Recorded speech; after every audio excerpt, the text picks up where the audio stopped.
Chapter 9:12. Hearing the voice outside, the woman with the scar on her face calmed down a bit and asked, "Wu, brother Wu?" "It's me, Xiaomei. Open the door. There's not enough time." Wu Er's voice came from outside. Lu Mei opened the door and looked at the man outside.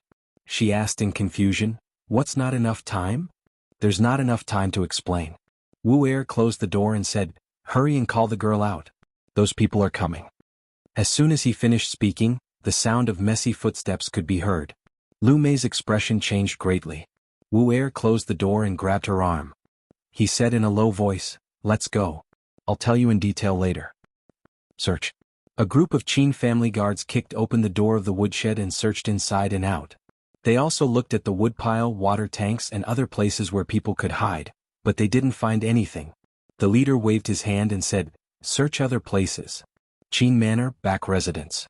Wu Er led the two of them through the narrow path between the rock garden and the wall. Lu Mei hesitated for a moment and finally couldn't help but ask, "Brother Wu, how did you know?" "Now is not the time to talk about this." Wu Er quickly said, "They are searching the entire Qin Manor. It's not safe to hide there. I'll take you to a safe place." Xiaohong followed and said in a weak voice, "Thank you, big brother." "No need to thank me." Wu Er smiled and said, "If you want to thank someone, thank Fifth Lord. Otherwise, such a beautiful girl would have been defiled by that beast Qin Yu again." The three of them were in a deserted garden in the Qin family. The weeds were as tall as a person and they followed the narrow path between the rock garden. They didn't encounter anyone along the way. Somewhere Wu Er pushed open a small door. After the three of them walked in and closed it from the inside, he let out a sigh of relief and said with a smile, "Okay, we're safe now." The small door was clearly the back door of a house. Wu Er took the two of them to the front yard. A middle-aged man was already standing there waiting. Wu Er walked over and said with a smile, "Fifth Lord, I've brought the girl." Fifth Lord nodded and looked at the girl. "I'm afraid it's not easy to send you out from here. Do you have any family in the capital?" Xiaohong thought for a moment and was about to speak. She paused and said after a long time, "Just tell the Madam of Jade Courtyard that I'm here and she will know what to do." Fifth Lord shook his head and said, "If that's all, I'm afraid it won't work. Miss doesn't know where this place is. Open the door, open the door." Suddenly, the sound of knocking came from outside the courtyard. The knocking was so forceful that it seemed like the entire door was going to crack. Qin Clan's fifth master glanced at Wu Er, who immediately understood. He walked over and whispered, "Follow me." The fifth master of the Qin family walked to the door and opened it. He asked, "Why did you use so much force?" "Fifth Lord," the head guard first casually greeted him and said, "A servant girl in the mansion ran away, and now the whole mansion is being searched. Of course we are not suspecting Fifth Lord but just doing a routine search. Fifth Lord, you don't mind, right?" The fifth master of the Qin family waved his hand and said, "Go ahead. Be careful and don't break anything." They swaggered in. The fifth master of the Qin family stood in the yard and watched them rummaging in the yard. When they went back into the house, he hurriedly followed them and said, "Be careful. If you break anything you can't afford to pay for it." They didn't dare to be too arrogant. After searching for a while, the leader knocked on a wall on the inside and pushed it hard. He asked, "There won't be a secret door here, right?" Fifth Master Qin smiled. "How could it be?" Unable to find anything here, the guard waved his hand. "Let's go to the next place." Fifth Master Qin followed them out. After closing the door he walked back. He knocked on the wall that the guard had pushed 3 times, paused for a moment, and then hurriedly knocked 3 more times. A moment later, a heavy sound came from behind the wall, and the wall slowly turned to an angle. Wu Er came out from behind the wall, wiped the sweat from his forehead and complained, "Fifth Master, this wall really needs to be repaired. It's so hard to switch it on and off." Fifth Master Qin waved his hand and said, "Sit down and rest for a while." Wu Er sat down at the table, picked up a teapot and gulped down a mouthful of tea. Then he asked, "Fifth Master, we saved Miss Hong. What should we do now?" "It's impossible for us to send her out alone." Fifth Master Qin shook his head, looked at him and said, "Go find this girl's family and report it to the authorities." "Ah." Wu Er was stunned and said, "Report to the authorities? But Fifth Master, this is the Qin family. We should have a bottom line." Fifth Master Qin looked at him, shook his head and said, "What's right is right and what's wrong is wrong. This has nothing to do with whether I'm a member of the Qin family or not." "Fifth Master, you?"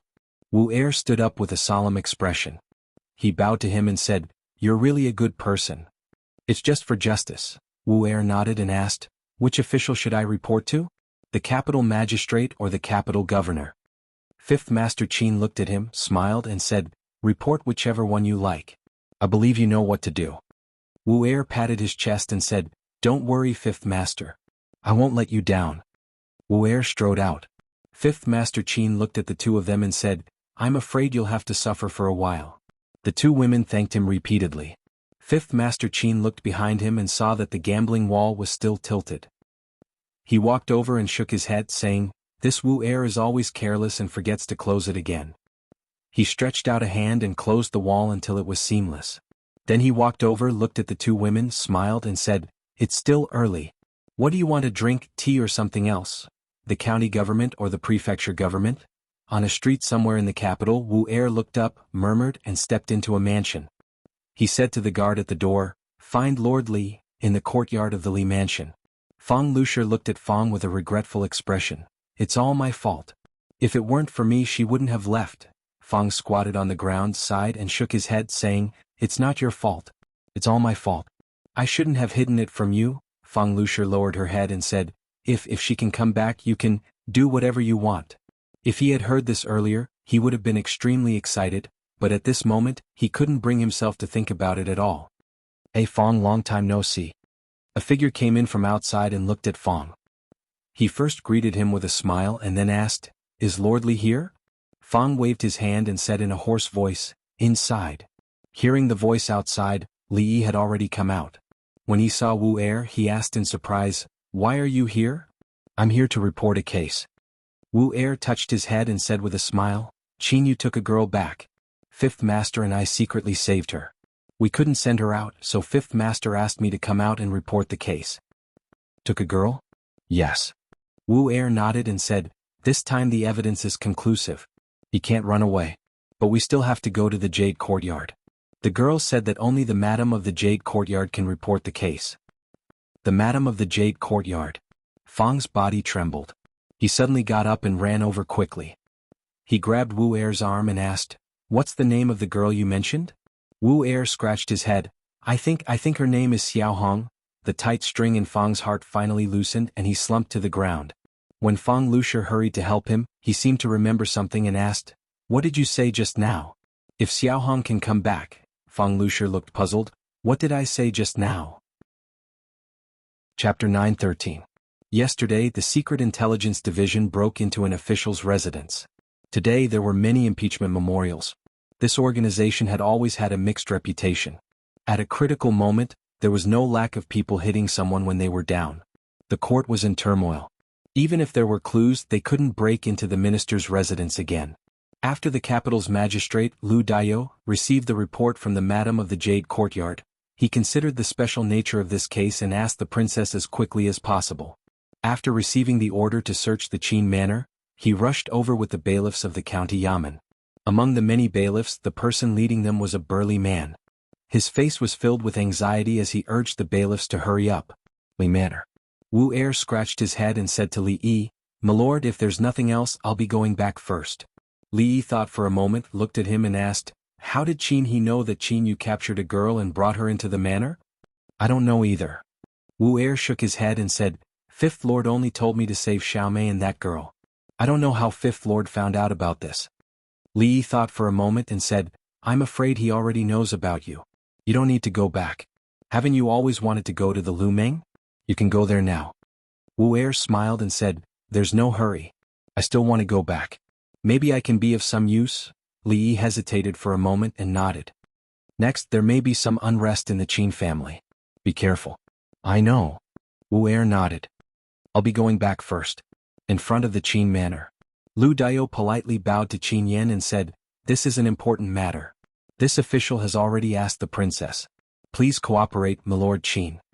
Qin Yan's expression was unsightly as he questioned. Yesterday the Secret Intelligence Division barged into the Qin residence, but Lord Lu actually brought bailiffs here today to arrest people. What kind of place do you think the Qin residence is? Is it a place that you can enter and search as you please? The expression on Lu Dayo's face was very polite. He said again, there are witnesses who saw that after the young lady was kidnapped, she entered the backyard of Qin Manor. It's not that I don't believe you, Lord Qin, but this case is really too important. It's also related to another big case that even His Majesty is very concerned about. I really have no choice but to do this. Let them search. Qin Yin wanted to say something else, but an elderly voice came from behind him. Qin Xiang waved his hand. There was no joy or anger on his face. Since it wasn't done by the Qin family, what harm is there in searching? But if we let them enter, where would the face of my Qin family be? He retorted. Seeing that Qin Xiang's face was still expressionless, he gloomily looked at Lu Dao and said, Lord Lu, this official can let you in. If you can find that woman in my Qin residence today, I, Qin Yin, have nothing to say. If you can't find her, then tomorrow in court, Lord Lu will have already prepared an excuse. Thank you, Lord Qin. Lu Dao cupped his hands and turned his head to order. This is the Qin residence. You can search but do not act rashly. Under the lead of the large man, more than 10 bailiffs filed in. Trash, how could there not be? Could it be that she can grow wings and fly out of the residence? Qin Yu's face was gloomy as he coldly asked. A Qin family servant shivered and said, Little High Duke, other than the Prime Minister's room, we've already searched the entire Qin residence inside and out. We really haven't found that woman. It's possible that she really has escaped. Escaped? What do you think this Qin residence is? Qin Yu suddenly threw the teacup over. The servant let the teacup hit his head and didn't dare to dodge. He didn't even dare to wipe the blood that flowed down. At this time, another person ran in from outside in a panic and said in panic, Little High Duke, it's bad. The government has come to the Qin residence to search. They said that we've captured a woman. Qin Yu coldly glanced at that person. When you captured her yesterday, did someone see you? That person's expression changed. No. Qin Yu thought for a moment, waved his hand and said, If they want to search, then let them search. The Qin family servant raised his head and asked carefully, Little High Duke, what if they really find her? Qin Yu looked at him coldly. If they really find her, I'll chop you up and feed you to the dogs. Wu Er hurriedly walked into the room and said, Fifth Master, the capital magistrate has brought people over. Fifth Master Qin glanced at him and asked, Why are you back? Wu Er said in surprise, I came back after reporting to the government. Where else can I go? Fifth Master Qin's gaze stayed on his face for a moment and said, Forget it, it's not important. The two girls have gone out from the back door. The county government's bailiffs will find them. He clasped his hands behind his back and walked out of the courtyard. Wu Er asked in surprise, Fifth Master, where are you going? Going out for a walk. Fifth Master Qin didn't look back but waved his hand behind him. I'll walk alone. You don't have to follow me this time. Wu Er stopped. After touching his head, he nodded and said, Okay. The bailiffs searched carefully in Qin's mansion. They were very patient in the face of some uncooperative people. After all, this was Qin's mansion. Even if Lord Lu didn't specifically instruct them, they didn't dare to act rashly. However, many servants of Qin's mansion looked at them from a distance, pointing at the group of people and talking. Wu Er walked over leisurely with his hands behind his back. He pointed at the bailiffs and said, This is the yard of the second master. How can there be people hiding here? Be careful. Don't break anything. You can't afford to pay for it. The leading man's face darkened. He pointed in a direction and said, Go over there and find them. Over there. That's the residence of the third master. The third master is a fifth-level official in the imperial court. He's very honest. It's impossible for him to hide people. Go over there, that's the residence of the servants. You can go if you want. Anyway, I don't think it's a good place to hide people. The leading man looked back at him and asked, Then where do you think it's a good place to hide people? Wu Er shook his head and glanced in a certain direction. Then how do I know? The leading man pointed at that place and asked, What's that place? That place. Wu Er glanced at it and shook his head. I don't know. After saying that, he walked away leisurely. The leading man suddenly waved his hand and pointed in that direction. Search. In a deserted garden in the backyard of Qin's mansion, the bailiffs found two women behind a rockery. When one of the women saw the man dressed as a bailiff, her face lit up with joy. She took 2 quick steps forward and then stopped. She knelt on the ground and said in a loud voice, Your Excellency, you must seek justice for me. Seeing this scene, the expressions of the people of Qin's family who followed them changed greatly. Some people in the distance looked even more frightened. They had searched this place many times just now. There was no one at all. Little Duke, it's bad. They found the woman in the backyard. A servant of Qin's family rushed into Qin Yu's residence and said in a panic. Qin Yu clenched his fists and his face was extremely gloomy. The servant said anxiously, "Little Duke, it's better to hide first. You won't be able to leave in a while." Xianyu looked outside, loosened his clenched fists and turned into the backyard. In the capital, when night gradually fell, a dry well in the courtyard of a house 2 streets away from Qin's mansion suddenly lit up with a faint light. The rope tied to a tree outside the well swayed for a long time before a figure climbed out of the well with difficulty. He looked back at the well and said in a low voice, "Hurry up. Take advantage of the darkness to go to the Chui family." In the courtyard, a figure who had been sitting for a long time sighed. "Why did you come so late? I've been waiting for you for a long time." Xianyu suddenly turned his head. "Who is it?" He only saw a vague figure in the darkness and suddenly felt a pain in his neck.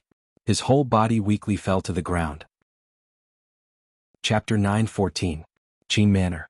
All of the Qin family's servants temporarily stopped what they were doing. They were absent-minded and would occasionally look in a certain direction in the manor. In a very spacious hall, Qin Xiang looked at the young woman in the hall and said in a deep voice, "Where is he?" A servant of the Qin manor walked in from outside and said respectfully, replying to the Prime Minister, "The young duke is not in the room." Lu Dao bowed to Prime Minister Qin and turned to look at Qin Yan. He cupped his hands and said, "Sir Qin, this young Duke Qin forcefully kidnapped a civilian girl." Qin Yan's face was gloomy and he said coldly, "Sir Lu, you should be careful with your words. Although our court does not use words to convict people before the matter is clear, it is best not to speak carelessly." After Qin Yan finished speaking, he looked at the woman and asked with a gloomy expression, "You said that you were kidnapped and sent here?" The man who looked like a bailiff frowned and took half a step forward, but he was stopped by Lu Dao. The woman nodded and said, "Yes." Qin Yan asked again, "Then how did you escape the room?" The woman opened her mouth, but before she could say anything, a silhouette stepped out from behind her. The woman with a scar on her face stared straight at Qin Yan as she spoke. "I heard this young lady calling for help in her room, so I secretly let her out."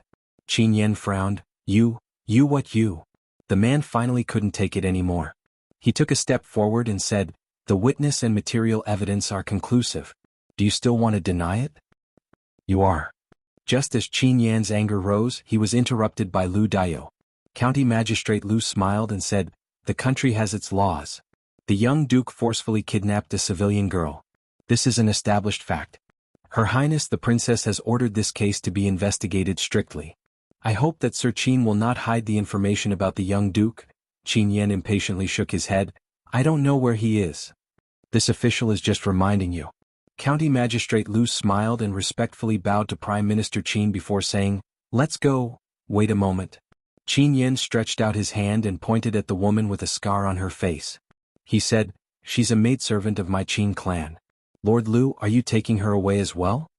Lu Dao shook his head and said, "What are you talking about, Mr. Qin? This girl is the key to this case. Of course we have to take her with us." Qin Yan glared fiercely at the woman, but in the end he didn't make any further movements to stop her. Qin Xiang held his forehead and leaned back in his chair. He closed his eyes and muttered, this bastard, this bastard." Qin Yan clenched his fists and walked to the door. He looked at a servant of the Qin clan and asked in a low voice, "Where is that unfilial son?" The man said in a low voice, "They left through the secret passage." Qin Yan lowered his voice and said, "Tell him to stay outside during this period of time. Don't come back." Although similar cases had occurred in the past, times had changed. The new system of the imperial court had just been established, and it was time for them to enforce the law. If they were caught, the punishment would not be light. In the distance he saw a person walk over. With a dark expression he asked, "Where did you go this time?" The Qin clan's 5th master, who reeked of alcohol and his clothes in disarray, cut a sorry figure, walked over. He looked around and asked, "Just now I saw an official leave. Did something happen?"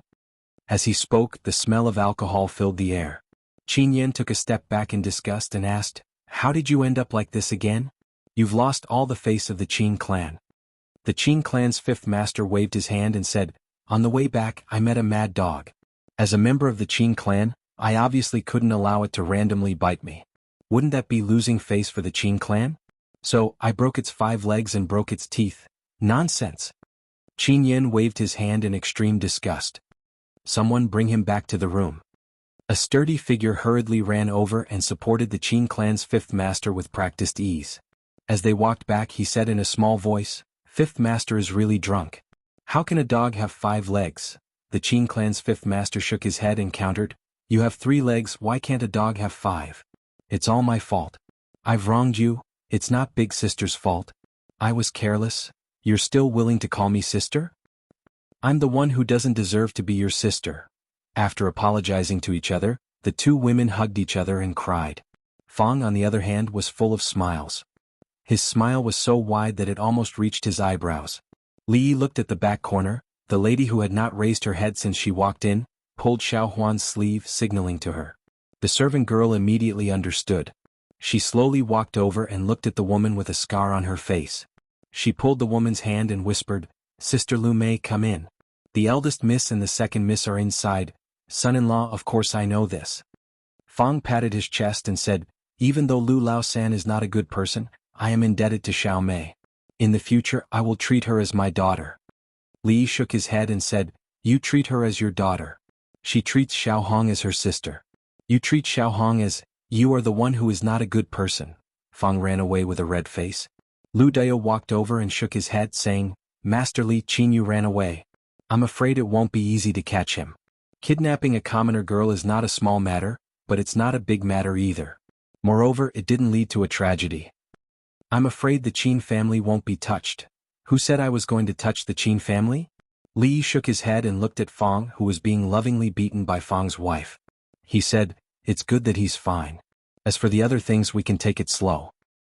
"What do you mean by it's not a big matter, but it's not a small matter?" The sloppy old man frowned, looked at Lu Dao and asked, "Do you know what that place looks like? What that bastard committed was more than just kidnapping a commoner girl. If he hadn't run fast, this old man would have let him see all kinds of strange martial arts in this world, so that his life wouldn't have been in vain." The sloppy old man was very excited and angry. Li could understand. This time he was really made a fool of. If he couldn't get back at them, he was afraid that it would be difficult to untie the knot in his heart. Maybe even his heart of martial arts would be affected. Li looked at him and said, "Su, don't be excited. Don't worry, I promise to find out this matter soon. When the time comes, I will let you do it yourself. Those who should be punished will not be spared." A worried look appeared on County Magistrate Lu's face. He said, "With such a thing happening to the Qin family, I'm afraid that very few people will impeach Lu Yi. It's best to let him investigate this matter. However, last time we alerted the enemy. I'm afraid it won't be easy to investigate again." Li shook his head and said, "In the morning assembly tomorrow, Lord Lu will impeach Lu Yi in front of all the officials. He used his identity as a spy to break into an official's house and was lawless." Ah! County Magistrate Lu was stunned and couldn't believe his ears. "Forget it, your identity is not suitable." Li thought for a moment, then shook his head and said, "Let's change it to Lord Zheng. When Lord Lu goes back, please go to the capital governor's mansion." County Magistrate Lu thought for a moment and asked doubtfully, "Lord Li, forgive this lowly official for being slow-witted, but why do we impeach Lu Yi?" "Lord Lu is very careful. After Lord Zheng impeaches Lu Yi."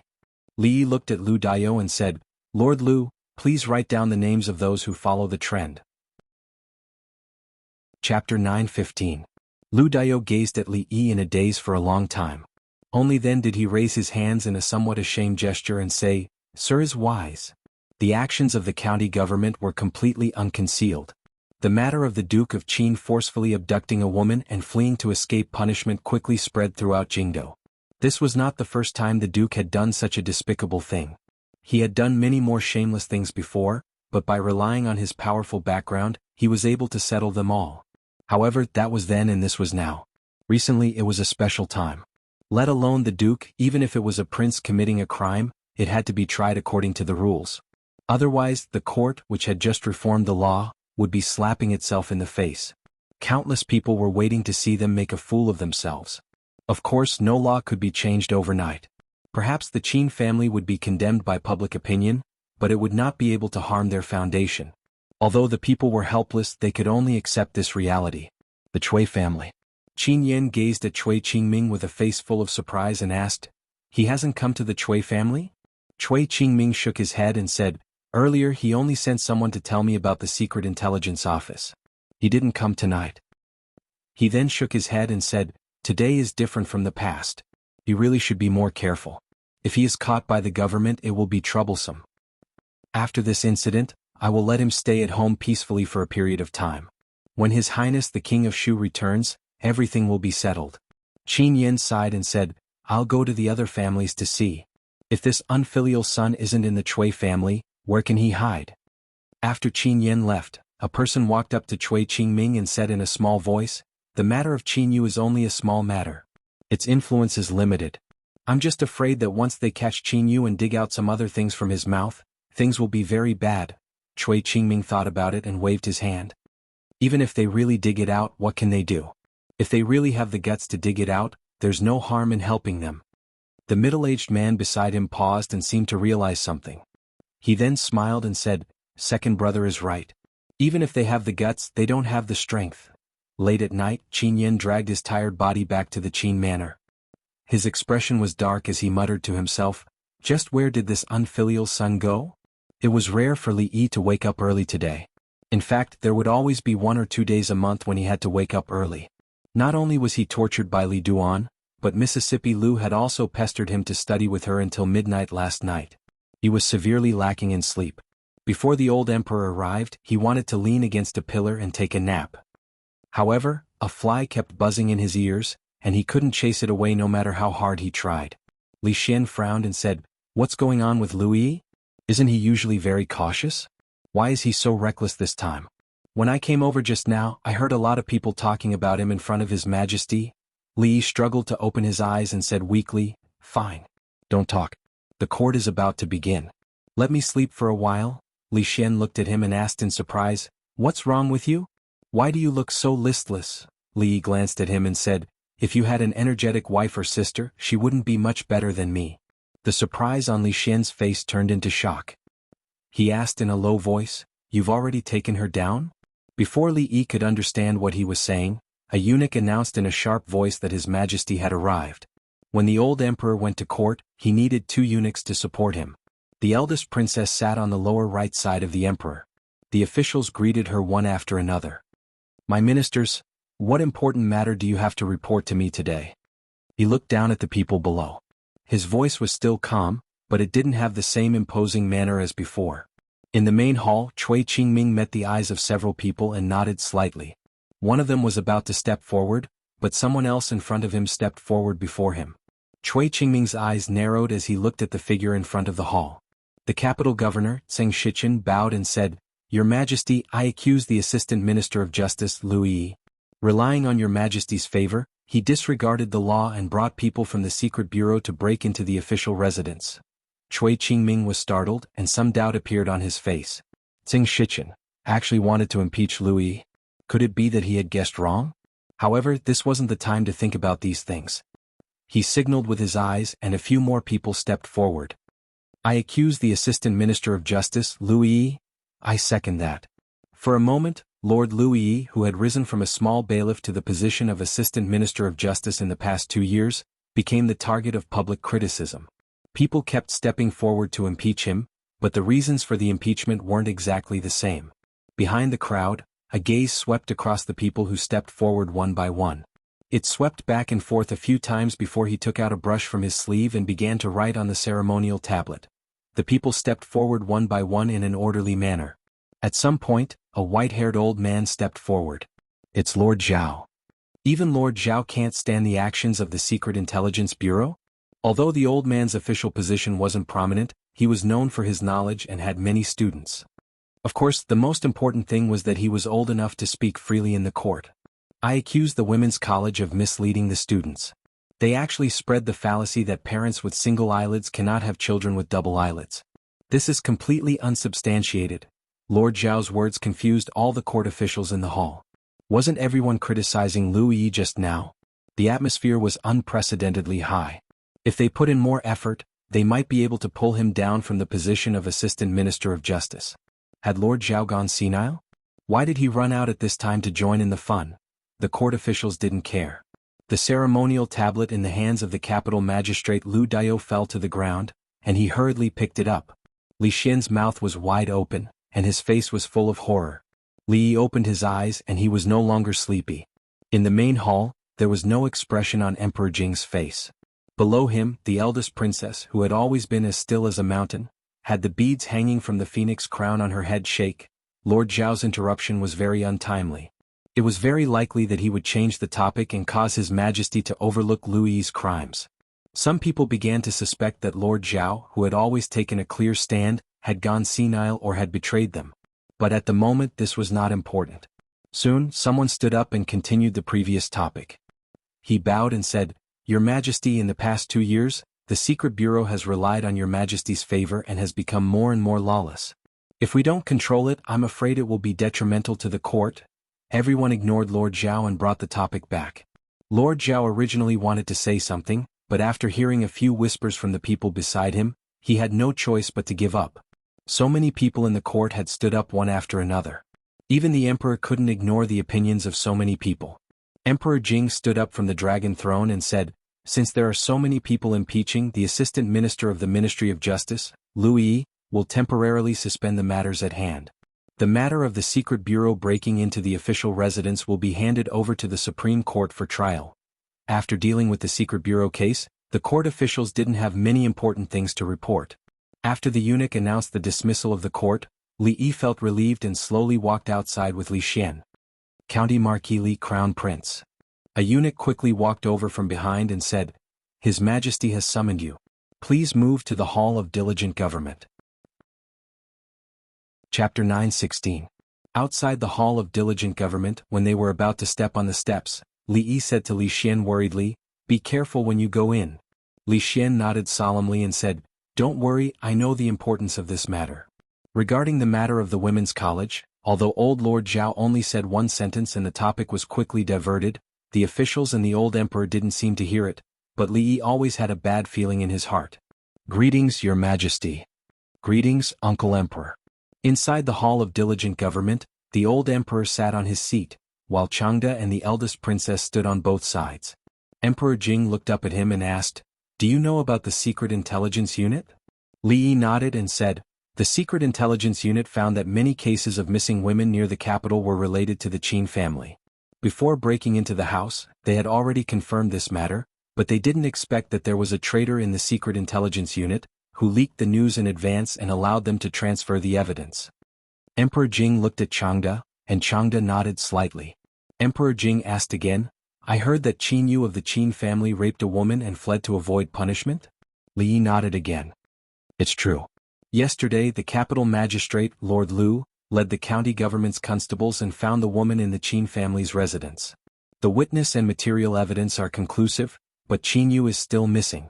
If we can find him, we might be able to find a connection between these two cases. It is not good for the Secret Intelligence Unit to intervene in this matter. I leave the Qin family's case to you." Emperor Jing picked up the teacup and moistened his lips, saying, "Is 1 month enough?" Li Yi cupped his hands and said, "I will do my best." The sloppy old man saw with his own eyes that the Qin family's case actually had a result, but it was difficult to show the process in front of everyone. If they still had any actions, they would definitely leave some traces, and things would be much simpler. But if after this matter they completely stopped and couldn't collect evidence, things would become a little more troublesome. However, this case would come to an end sooner or later, so there was no need to worry too much. It was fortunate that the old emperor didn't seem to notice what the old man had said in court. Above, Emperor Jing took a sip of tea and turned to look at Mingzu. He asked, "Just now in the imperial court, great scholar Zhao accused the women's college of misleading students and spreading fallacies. Is that true?" Li Xian's expression changed and he clenched his fists tightly. Li Yi closed his eyes and opened them again, looking at Mingzu. Mingzu's expression was calm. After a while, he said, "Recently, I have been focusing on national affairs and neglected the management of the women's college. Father, please punish me." Emperor Jing waved his hand and said, "The affairs of the imperial court were forced upon you by me. How could I care about the women's college and talk about punishment?" He then looked at Li Yi and asked, "Great scholar Zhao said that parents with single eyelids can't have children with double eyelids. Is that true?" "Your Majesty," great scholar Zhao said. Emperor Jing looked at him and suddenly turned back and said, "I am very interested in this matter. Changde, let the Secret Intelligence Office find 100 couples with single eyelids and see whether their children have single eyelids or double eyelids." Li Xian suddenly raised his head, and the shock on his face could no longer be concealed. Above, the eldest princess looked at Li Yi with a complicated expression. Li Yi swallowed the words that he was about to say. He raised his head and looked at Emperor Jing. After a long time he sighed and said, Your Majesty, there is no need to trouble the Secret Intelligence Office with this matter. There was a dead silence in the hall. After a long time, Mingzu turned to look at Emperor Jing and said worriedly, "Father?" Emperor Jing's expression was calm. He stretched out his hand and pressed down, saying, "Draft an edict to summon the King of Shu back to the capital." Then he waved his hand to the people below. "You can leave first." "I will leave. I will leave." Haha, what a single eyelid, what a double eyelid. After the door of the hall was closed again, Emperor Jing stood up from his seat and laughed twice. Then he coughed violently and coughed up a mouthful of blood. The three of them walked out of the hall, all looking worried. Li Xian looked back and asked worriedly, "What should we do now?" The two of them walked silently with their heads down and did not answer. He said anxiously, "What time is it? Say something." Li looked back at Mingzu and asked, "Are you hungry?" Mingzu nodded, "Yes." Li Xian was a little annoyed. "Hey, what time is it? You are still talking about this." After half an hour at the meal, he wiped his mouth and rubbed his bulging belly, then said, "The Chui family deserve to die, but Uncle Emperor." Li Yi tore a chicken leg and stuffed it into his mouth and said impatiently, "Eat your food." The Chui family would definitely perish, but definitely not in such a manner. He had heard the few violent coughs that came out from the hall, and he believed that Mingzhu had also heard it. Using the Chui family's destruction to exchange for these, was it worth it or not? There was no conclusion. This was just the beginning. The royal family had made such a big scandal. If it was leaked, it would cause a lot of trouble in public opinion among the people. This was something that even the brothels could not control. They still did not know what the impact of the storm would be. Li Xian bit the chicken leg and said, "Uncle Emperor handed that case to you. How are you going to investigate it?" Things had already developed to this point and it was already out of their control. It was useless to think too much. Li looked at Li Xian, who had already eaten the chicken leg, and asked, "Are you full?" Li Xian rubbed his belly. "I am full." "If you are full, then go home and sleep. Don't think about that nonsense." Compared to the gloomy atmosphere of the meal party, the atmosphere of the Chui family was much more cheerful. This time, Lu Yixue will definitely not be kind in the matter of the Secret Intelligence Agency. With so many eyes in the court watching, even if His Majesty wants to play favorites, I'm afraid it will be difficult. If the position of Assistant Minister of the Ministry of Justice falls back into our hands, it will be much more convenient in the future. No matter who gets the position in the end, it is always good for us to get rid of one person. In my opinion, that capital magistrate is also a person who does not know what is good for him. The gloomy expression on the faces of the Chui family members was swept away. After all, this was the only thing that could slightly turn the situation around in recent days. If it was not for Lu Yixue, the Chu family would not have fallen, and the Chui family would also have a power that was far more powerful than they were now. The scene of Lu Yixue being condemned by thousands of people in the court today still made them feel very happy when they thought about it. At this moment, a man suddenly jogged in from outside. His face was wild with joy. As he ran, he shouted, "Lord Chui, great news, great news." Seeing that the man was almost wild with joy, Chui Qingming was puzzled and asked, "What happened? Why did Lord Su come personally?" The middle-aged man immediately said, "His Majesty has just drafted an edict to summon the King of Shu back to the capital." "What?" Chui Qingming's body trembled. He grabbed the man's arm and said excitedly, "Is this true?" "Absolutely." The man said with certainty, "The edict has already been sent to the 3 provinces. I saw it with my own eyes. Lord Chui, you just need to wait for a few more hours. I'm afraid you will hear the official announcement of the edict." "Good." Chui Qingming's eyes shone brightly. He laughed and said, "Good, it is indeed great news. Today the Chui residents will hold a banquet to celebrate this matter." Chapter 9:17. In a courtyard of the Zheng residence. Xiao Chui rested her chin on her hands and looked in the direction of the stone table in the courtyard. She murmured, "Xiao Zhu, do you think Li won't get tired of eating osmanthus cake like that?" Xiao Zhu rolled her eyes at her and said, "Do you think Li is like you? Fickle and fickle. He used to like it more than anyone else. Now that he has Su Fuji's candied plums, he won't touch osmanthus cake anymore." Xiao Chui turned around and glared at her. "That's still better than you always stealing my candied plums." Xiao Zhu didn't continue to pay attention to her. She rested her chin on one hand and whispered, "It's good that he doesn't get tired of it. Just like how he likes your young mistress. He hasn't gotten tired of it even after so long." After that she sighed and said, "Li met my young mistress first. At that time he and Sister Zumo weren't that close, but now," Xiao Chui glanced at her and said mysteriously, "You don't understand this." Xiao Zhu rolled her eyes at her again. "I don't understand. Do you?" "I don't understand?" Xiao Chui looked at her with some disdain and said, "Let me tell you, if it weren't for me, my young mistress and Lili wouldn't be so fast." Li Yi sat at the stone table. There was a plate of osmanthus cake on the table. He looked in a certain direction, his eyes unfocused. He reached out to pick up a piece out of habit and put it into his mouth. It was hard to say whether the important officials that he was keeping an eye on would make a move next. The key person in the case had actually disappeared. Xianyu, that little bastard, had no other skills, but he ran pretty fast. Even the Secret Intelligence Bureau couldn't find him. They really underestimated him in the past. Going through Xianyu to solve this case was the simplest and most convenient method. Although it was not direct enough, sometimes being direct often meant trouble. In fact, the most direct method was to give the list to the sloppy old man. Su's anger had not yet subsided. The wrath of a grandmaster was definitely not something that those who were used to living like princes could withstand. With a complete set of techniques to separate tendons and dislocate bones, not to mention a case, they could even confess all the bad things their ancestors had done for 18 generations. These officials were probably the last trump card of the Chui family. If the case was handled this way, the Chui family would be isolated and helpless in the capital. Moreover, if the Chui family was really related to the case, the Chu family would be their example. The advantage of doing this was that the Chui family had committed such a serious crime. Although they would not be exterminated, they would not be able to escape the confiscation of their properties. Thus, there was no need to use the matter of the King of Shu to deal a fatal blow to the Chui family. A wedding dress was already more than half done and was about to be completed. After sending third Miss Qin out, he didn't see Qin Chong. Li Yi asked casually, "Why didn't I see Lord Qin today?"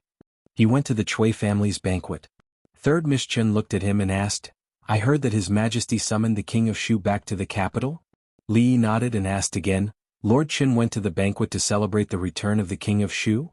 From the invitation sent by the Chui family, it should be so. Seeing his strange expression, Third Miss Qin asked again, "Is there a problem?" Li Yi dismissed her servants and helped her into the carriage. When he put down the curtain, he said in a low voice, "When the King of Shu returns to the capital this time, many people will die. Probably, it will be among those who attended the banquet today." Seeing that there was no movement in the carriage for a long time, a servant girl walked up and asked in a low voice, "Third Miss, are we going back?" The curtain was lifted a little and a voice came out, "Go to the Chui residence and tell Second Master that I have a headache." "Yes." The young maid responded and hurriedly ran forward. Capital Governor's residence. A servant handed over an invitation and asked, "Master, are you really not going to the invitation sent by the Chui family?" Zheng Shichen threw the invitation aside without looking at it and said, "I'm not going. If they ask, just say that I have a headache." Chui residence. Chui Qingming, who was already in charge of all the affairs of the Chui family, stood at the door and personally welcomed the guests. "Lord Qin, please come in, please come in." "Lord Han, please go in first. We'll talk later."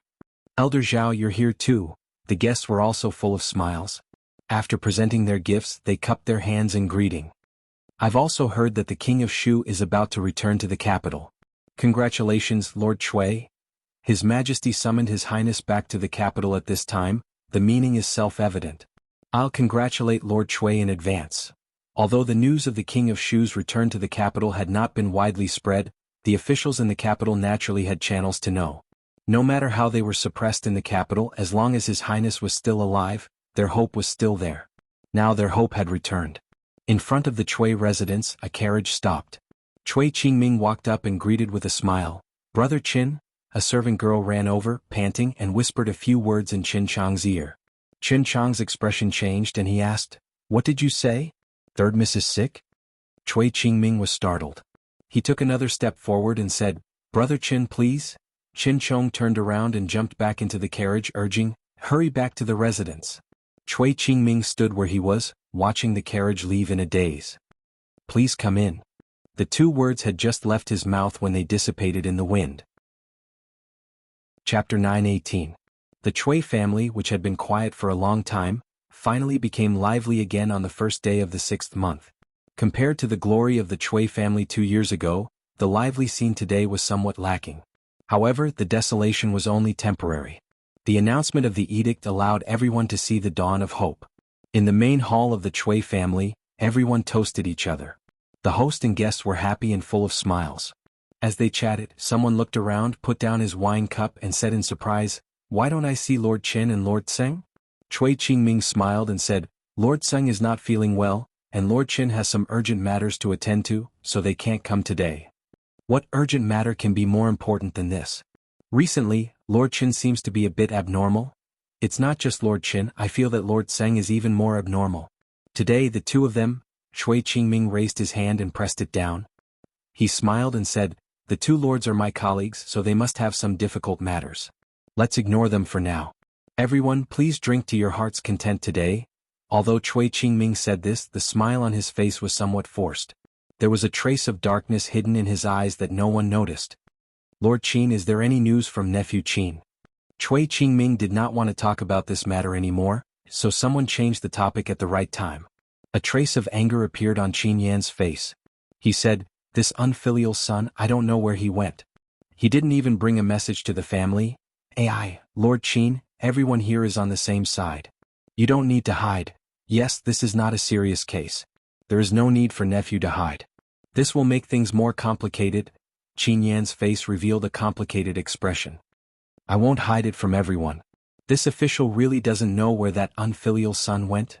Everyone is well aware of this matter. Lord Qin is wrong." Qin Yan shook his head and no longer argued. He turned to look at Cui Qingming and said, "His Majesty gave that case to Li Yi. I worry."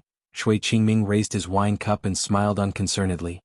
He said, "So what if it was given to him? Not to mention that we have already taken care of this case. Even if he finds it, what can he do?" A month's time was not short, but it was not long either. However, it was not enough to investigate a case that could not be found through proper channels. Li Yi did not think that he was better than Master Bao. In fact, in terms of normal investigation he was not as good as Lu Yixue.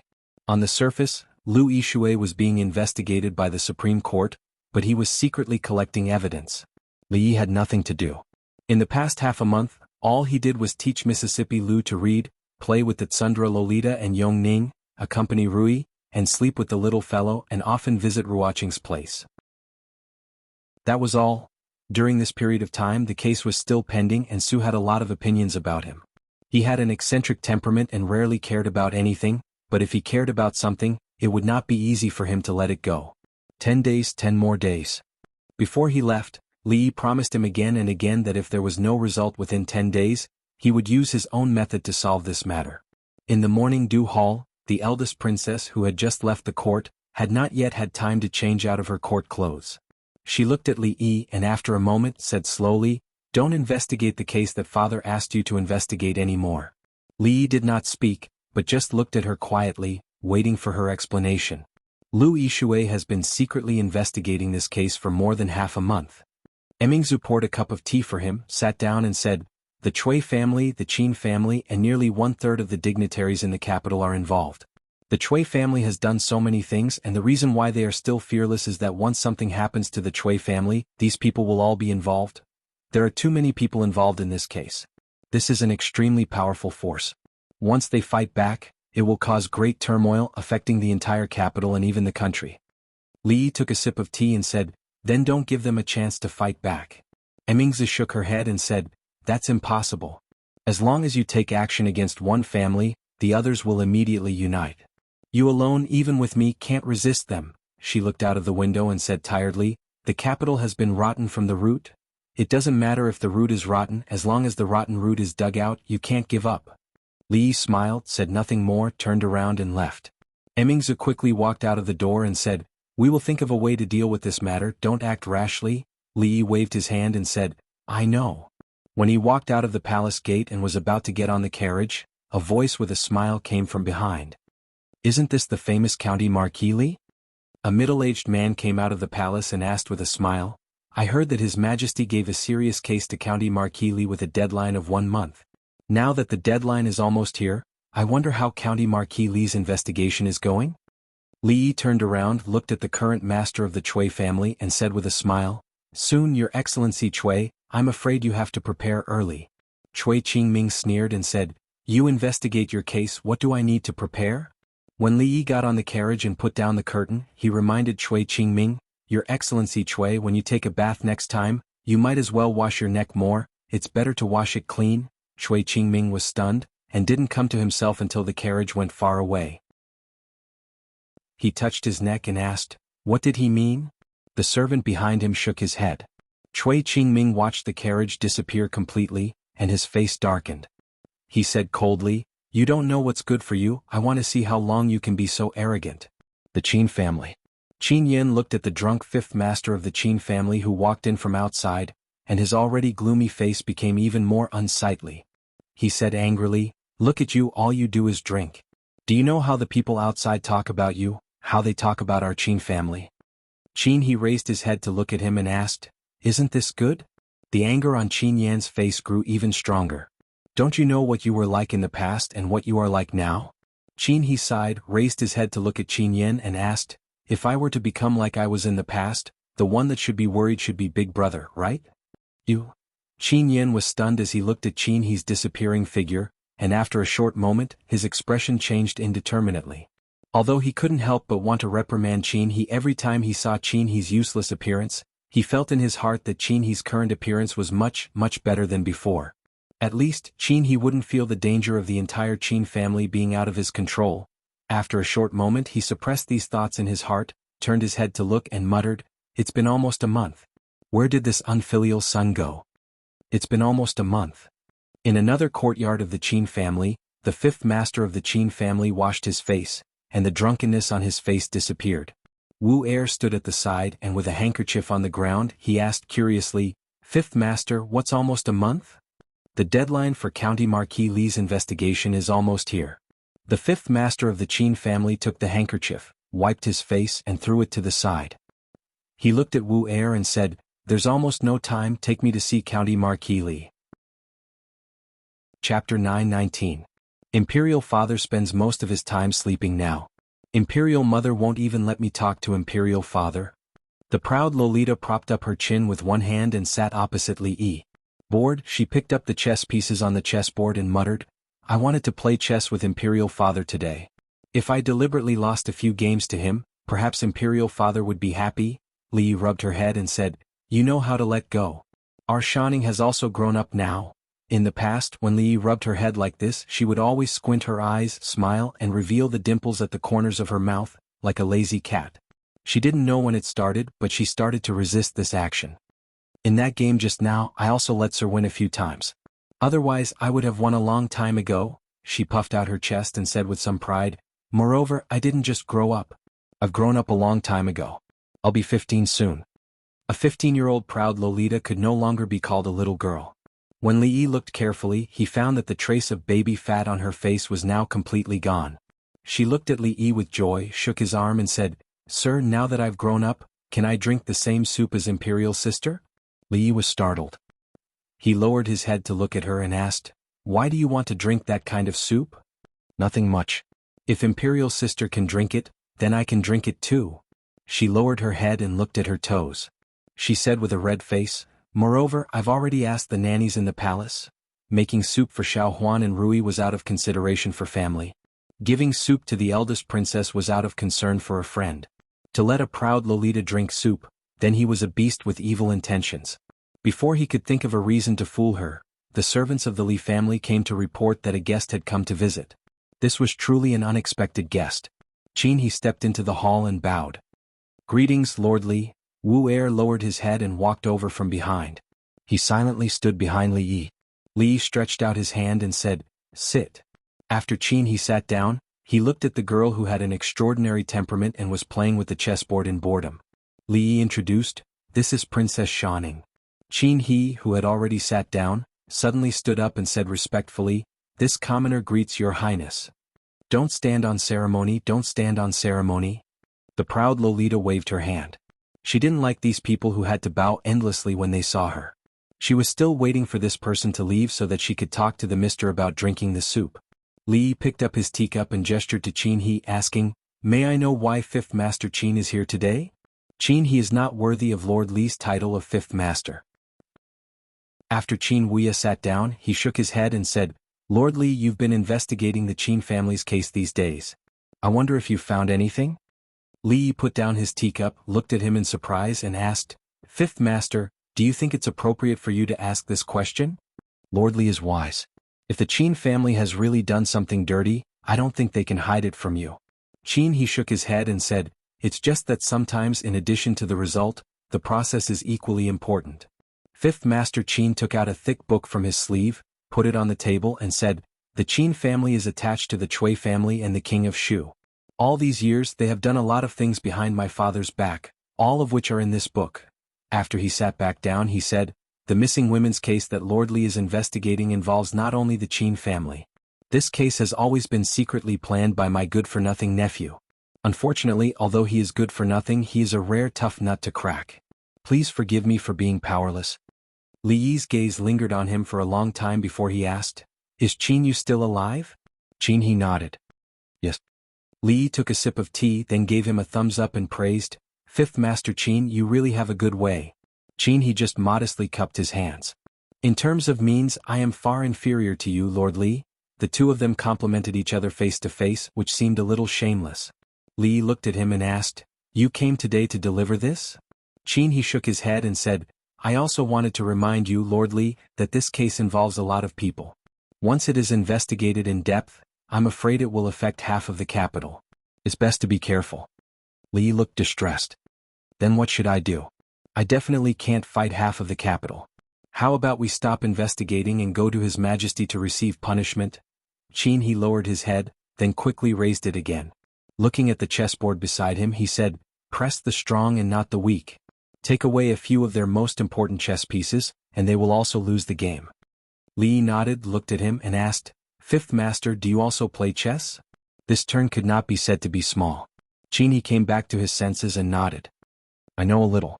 Among the people she found who could play against her, the arrogant Lolita had no opponents. Li Yi handed the black chess pieces to Qin he, then looked at the arrogant Lolita and said, if you beat him, you can drink as much soup as you want. The arrogant Lolita's eyes lit up and she asked excitedly, really? Li Yi nodded. When has Master ever lied to you? Pinky swear. After confirming with Li Yi, the arrogant Lolita looked at Qin he and urged, what are you still standing there for? Come over and play chess.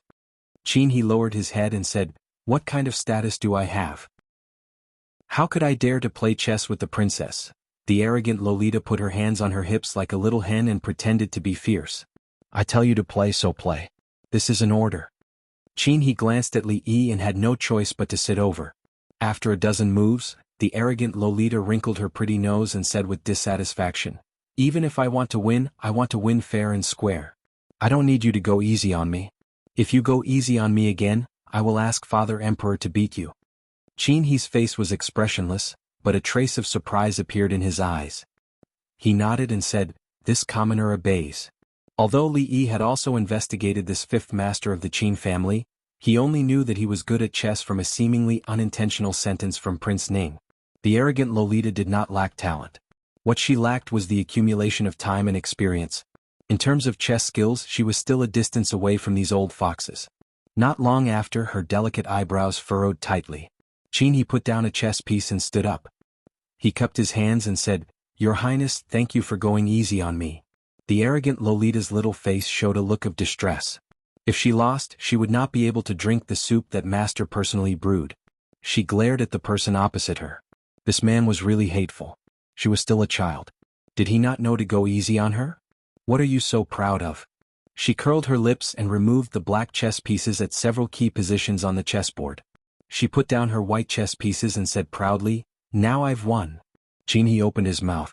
The arrogant Lolita immediately said, Don't speak. If you speak again, I'll have Imperial Father beat you. Li looked at Qin he and said with a smile, Sorry, this is how our family plays chess. The arrogant Lolita was overjoyed because Master had just said, Our family. Qin he looked at the chessboard, then looked at Li Yi. He seemed to have understood something. A smile also appeared on his face. He took back the booklet on the table and bowed, saying, I've lost. Your Highness, Lord Li, I will take my leave. Master, I've won. The arrogant Lolita turned to look at him and made a gesture of victory. In the kitchen, Li Yi helped the arrogant Lolita boil soup.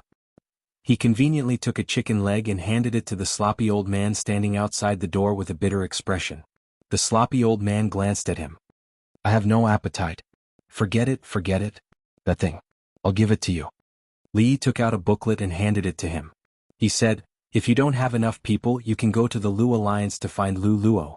They shouldn't refuse Su's request. After the sloppy old man took the booklet, he flipped through it and turned to leave. After a few steps, he turned back and snatched the chicken leg from Li Yi's hand. The next moment, his figure suddenly disappeared. Chapter 920. This world was different from the future. After being here for a few years, Li Yi gradually understood some principles. For some people, if you tried to reason with them, they would act like a hooligan. If you tried to reason with them, they would act like a hooligan. If you tried to reason with them, they would act like a hooligan. If you tried to reason with them, they would be even more of a hooligan than you. To deal with this kind of hooligan, there was no need to talk about reason or the law. Directly flipping the table was the best choice. It was like playing chess with Tsundra Loli. It didn't matter who won or who had the advantage. As long as she used her ultimate killing move, the universe's invincible howling celestial dog, or the contestants turned into the referee and declared that they would win, the game would be over. Similarly, influenced by the Tsundra Loli, Li Yi didn't want to continue playing with the Chui family. It was better to directly flip the table. With an old hooligan like Su around, who would be more of a hooligan? Sir, is the soup ready? The Tsundra Loli sat in the courtyard, anxiously waiting. Li Yi collected his thoughts and opened the lid of the clay pot. He picked up a spoon and tasted it. He turned around and said, it's ready, Lu Meng. Dozens of people respectfully stood in an open space. They looked at a sloppy old man in front of them. Their faces were filled with excitement. They bowed and said, we will follow Senior's orders. The sloppy old man turned his head and signaled. Someone had already handed them a piece of paper. His face darkened and he said coldly, look carefully. Tonight you will see these names. Don't leave out a single one. Understood. Everyone bowed and their voices resounded throughout the drill ground. Qin Manor. The servants of the Qin clan watched as a drunk figure walked into the mansion. They glanced at him and then looked away. They were already used to Fifth Lord's behavior. But the strange thing was that he usually had a man supporting him. Today he came back alone. Qin Yin walked out of the hall. He found it hard to calm the melancholy in his heart. Qin Yu had already disappeared for almost a month. In this month, not a single piece of news had been sent back. Within the capital, he had asked everyone he could think of, but there was still no news at all. At this point he finally had a bad premonition in his heart. This wasn't like the unfilial son's personality, and it didn't make sense. It was as if he had completely disappeared from this world. Not only could the Qin family not find him, but even the government and the secret intelligence agency couldn't find him. Although he didn't know his son that well, he knew very well that he didn't have the ability to hide so well that even the Secret Service couldn't find him. He was already depressed, and when he saw the drunken figure walking over, he was naturally even more annoyed. You went to drink again. Look at you now, you don't look like a human at all.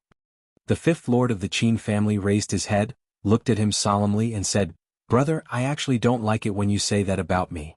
Qin Yan's eyes widened. This was the first time in recent years that he had seen his fifth brother talk back to him. He pointed at him and said in disbelief, Look in the mirror, look at yourself. I'm doing this for the sake of the Qin family's face. You still dare to talk back. Face. Fifth Lord Qin laughed mockingly and said, Don't deceive yourself and others. What face does the Qin family have left? The Qin family's face was not lost by me but by you people. Qin Yan's face revealed anger, pointed at him and said, How much did you drink tonight? Bastard, you dare to say such words, do you still have any manners? Qin he looked at him seriously, shook his head and said, Rules? Don't be naive, rules are meant to be broken. If worst comes to worst, I'll just flip the table and not play anymore, he muttered and then said, Also, I don't like it when you call me bastard. Bang. Qin Yan's body flew back into the room, knocking over several tables and chairs. Qin he rubbed his forehead and muttered, I'm really a bit drunk, I can't even control my hands and feet.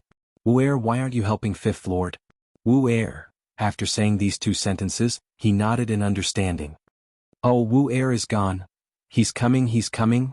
A sturdy figure ran over from behind and supported his swaying body. He looked at the Qin family's servants at the side and said angrily, Are all of you dead people? What are you still standing there for? Why aren't you going to help the great lord? The capital was the richest place in the Jing kingdom, and it was also the place where the nobles and officials gathered the most. In the same city, there were poor commoners who didn't know the next meal, and were worried about their livelihood. There were also high officials who were fish in the day and had fun at night. The two regions, one in the north and one in the south, were like two completely different worlds. In the southern district of the capital, in a luxurious mansion, the naked middle-aged fatty had just climbed down from the body of the seventh concubine he married a few days ago. He wiped the sweat from his forehead and inadvertently glanced at him. The sweat that he had just wiped off came out again. But this time it was cold sweat. His body trembled a few times and he looked at the cloaked figure sitting at the table in the middle of the hall, and said with a trembling voice, You, who are you? Is it over? A surprised voice came from under the cloak. That's a bit fast, your kidneys aren't working, right? As the voice fell, two figures slowly walked over. One of the figures glanced at the naked woman on the bed a few times. The other person beside him coughed lightly.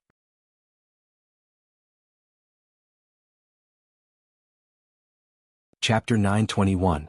The weather is dry. Be careful of the fire. Guard against thieves and burglars. Close the doors and windows. It's the third watch. It was a dark and windy night. It was a day of murder and arson. The clouds were thick and the stars were hidden, covering the moon. The entire capital was shrouded in a thick layer of darkness. The next day would certainly not be a sunny day, but for some people, tonight was a rare opportunity. In the third watch in the capital, regardless of whether it was the commoners or the nobles, they had all put out their lights and gone to sleep. The night watchman struck the gong and slowly walked through the streets. From time to time, a group of patrolling soldiers would hurriedly pass by. Their armor and weapons clashed, creating clanging sounds. However, neither the night watchman nor the soldiers noticed that above their heads, countless ghostly figures were swiftly passing by. In a noble manner. In the quiet manner, a few barks suddenly came from a dog. A guard opened his sleepy eyes and mumbled, It's the middle of the night. What are you barking for? Tomorrow we'll kill you and make stew. Although he said this, he still got up and opened the door, intending to go over and take a look. In the courtyard, in the darkness of the night, a black figure looked indifferently at the vicious dog opposite him. The vicious dog immediately stopped barking and ran back to its kennel with its tail between its legs. The guard, whose hand was already on the door latch, narrowed his eyes and listened. He then shook his head and sleepily returned to his room. In a room in the courtyard, another figure completely shrouded in a cloak patted the face of a man who was sleeping soundly on the bed. Wake up! The man opened his eyes. His face was filled with panic and fear. Then his acupuncture points were sealed. He could not move or speak. His entire body was put into a large bag. The figure carried the bag and walked into the courtyard. With a light leap, he leaped onto the courtyard wall.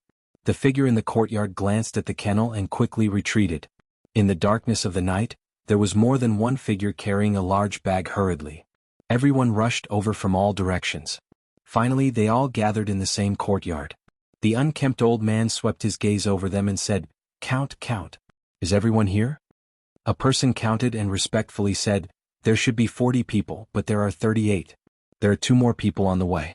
Senior, please give us your instructions. They're here.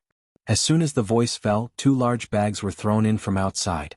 The sloppy old man walked back into the hall, pulled out a chicken leg, took a bite and said, You should be responsible for your own people. There were quite a few rooms in the courtyard. Everyone split into groups of 2, picked up the squirming bags in the courtyard, and picked a room to enter. In a certain room. The man sitting in front of the table looked at the figure kneeling before him and asked in a deep voice, Name? Who are you people? In the hall, the man who was only wearing an inner shirt had a look of horror on his face. Why did you bring me here? The man asked again, Name? Do you know who I am? If you capture me, don't even think about escaping the capital. Behind him, a man kicked him impatiently. I'm asking you a question. Come back here and don't play any tricks. Although the man kneeling there was terrified, the situation was beyond his control. In order not to provoke these villains, he could only answer honestly, Wei Qi. Official position. Ministry of Works? Assistant Minister of the Ministry of Works. The man glanced at him and said, What bad things have you done? Tell me. The man called Wei Qi looked up, then lowered his head and said, I don't know what you're talking about. Leniency for those who confess and severity for those who resist. The man in the cloak reminded him, for example, the dirty things you've done with the Qin family and the Chui family. Tell me everything. Wei Qi's body trembled. He raised his head and said helplessly, Why did you capture me? I really don't know what you're talking about. The man in the cloak turned his gaze to another person and said, Don't waste time. Do it. You want to? The man named Wei Qi had not even finished his sentence when he fell to the ground. Blue veins were bulging on his exposed skin. His forehead was dripping with cold sweat. His body was twitching uncontrollably. It was obvious that he was in extreme pain. The man squatted down and asked, "Are you going to tell me?" "I don't know. I don't know what to say." The man didn't ask any more questions. Instead, he reached out and touched a certain spot on Wei Qi's body again. This time, the blue veins under his skin began to throb like wriggling earthworms. It was extremely terrifying. At the same time, from time to time, he let out a low roar of extreme pain. Tears and mucus flowed down his face. Without waiting for the man to ask any questions, he immediately said, I'll tell you everything." The man reached out and touched Wei Qi's body twice. Wei Qi's clothes were already soaked. He lay on the ground, gasping for breath as if he had just been fished out of the water. The man shook his head and threw a pen and paper in front of him. "Why didn't you cooperate earlier? Be honest and don't try to fool us. We all know your background. If you dare to write a lie, I'll let you have a taste of what you just experienced." Wei Qi quickly turned over, grabbed the pen and quickly wrote on the paper. If he confessed, he might lose his official hat and die. But if he didn't, he would feel worse than death. Even if he died, he didn't want to experience that kind of torture again, in another room. "You don't want to talk, do you?" The masked man stood up and looked at the figure kneeling in the room. After taking 2 steps, he said to another person, "Do it." The man was stunned and asked, "Do what?" The masked man said, "Let him have a taste of the separating tendons and dislocating bones hand." The man looked at him and murmured, "The separating tendons and dislocating bones hand? I don't know how to do it." The masked man was also stunned. "Then what do you know?" The man shook his head and said, "I practice proper martial arts, not this kind of method." The masked man sat down again and said, "I don't care. I was the one who caught him, so you can interrogate him. If you can't interrogate him, my points won't be deducted." That person glared at him, but he also felt somewhat helpless.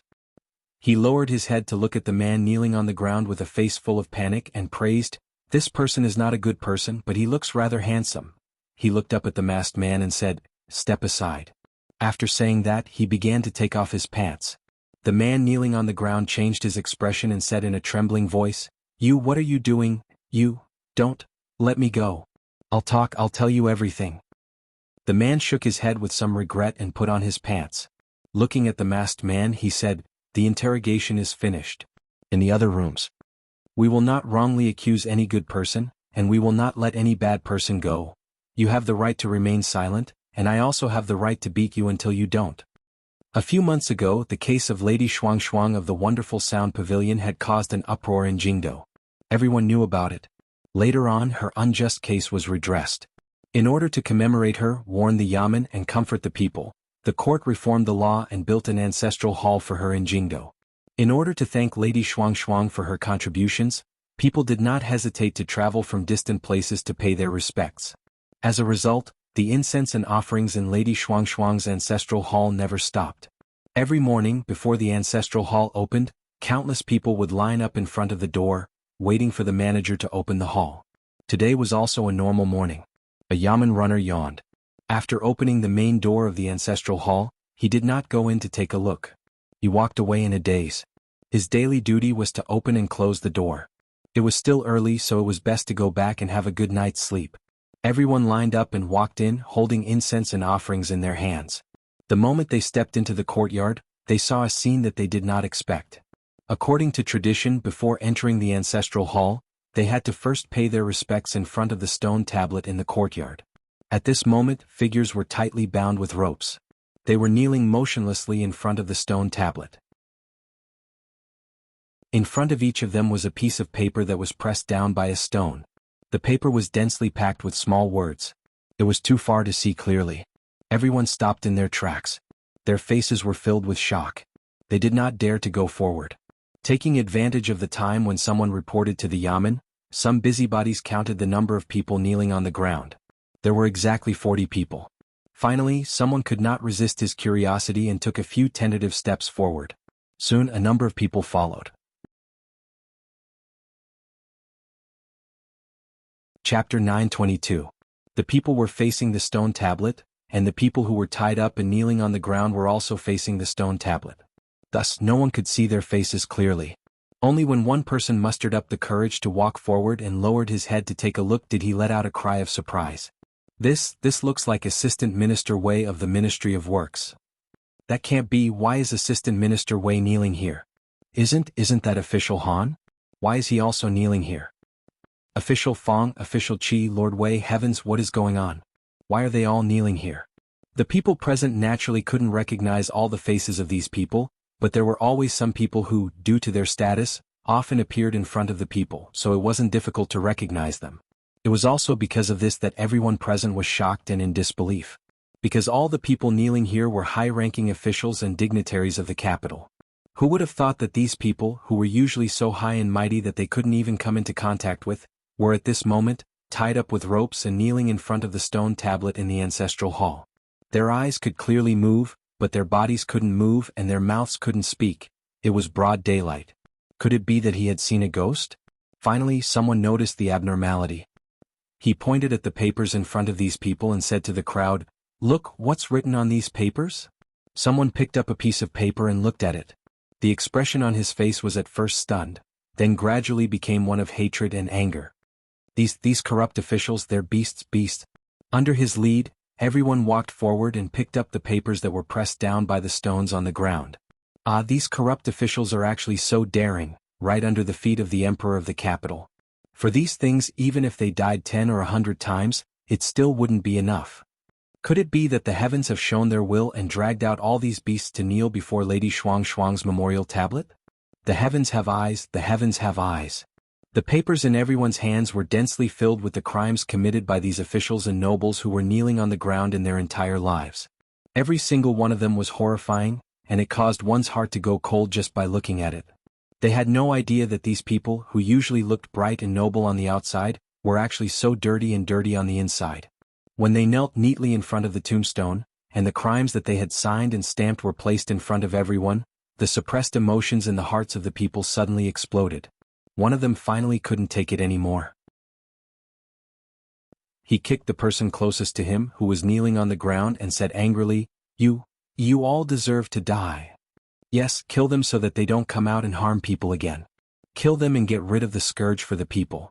After the first few people made a move, the crowd immediately became enraged. They pushed the people kneeling on the ground and started punching and kicking them. The people kneeling on the ground were not only tied up with ropes, but their acupoints were also sealed. Other than being able to move their eyes, they could not even speak a word, let alone struggle to escape. They could only endure the rage of the crowd. The commotion in the ancestral hall quickly attracted the attention of the people nearby. The crowd surrounded the ancestral hall so tightly that not even a drop of water could trickle through. The people on the outside had no idea what was going on. They couldn't squeeze in, but people kept coming in from behind. Out of the way, out of the way. The bailiffs were always late out of habit. After a full quarter of an hour, more than 10 bailiffs ran over from afar. They pushed through the crowd and squeezed into the ancestral hall.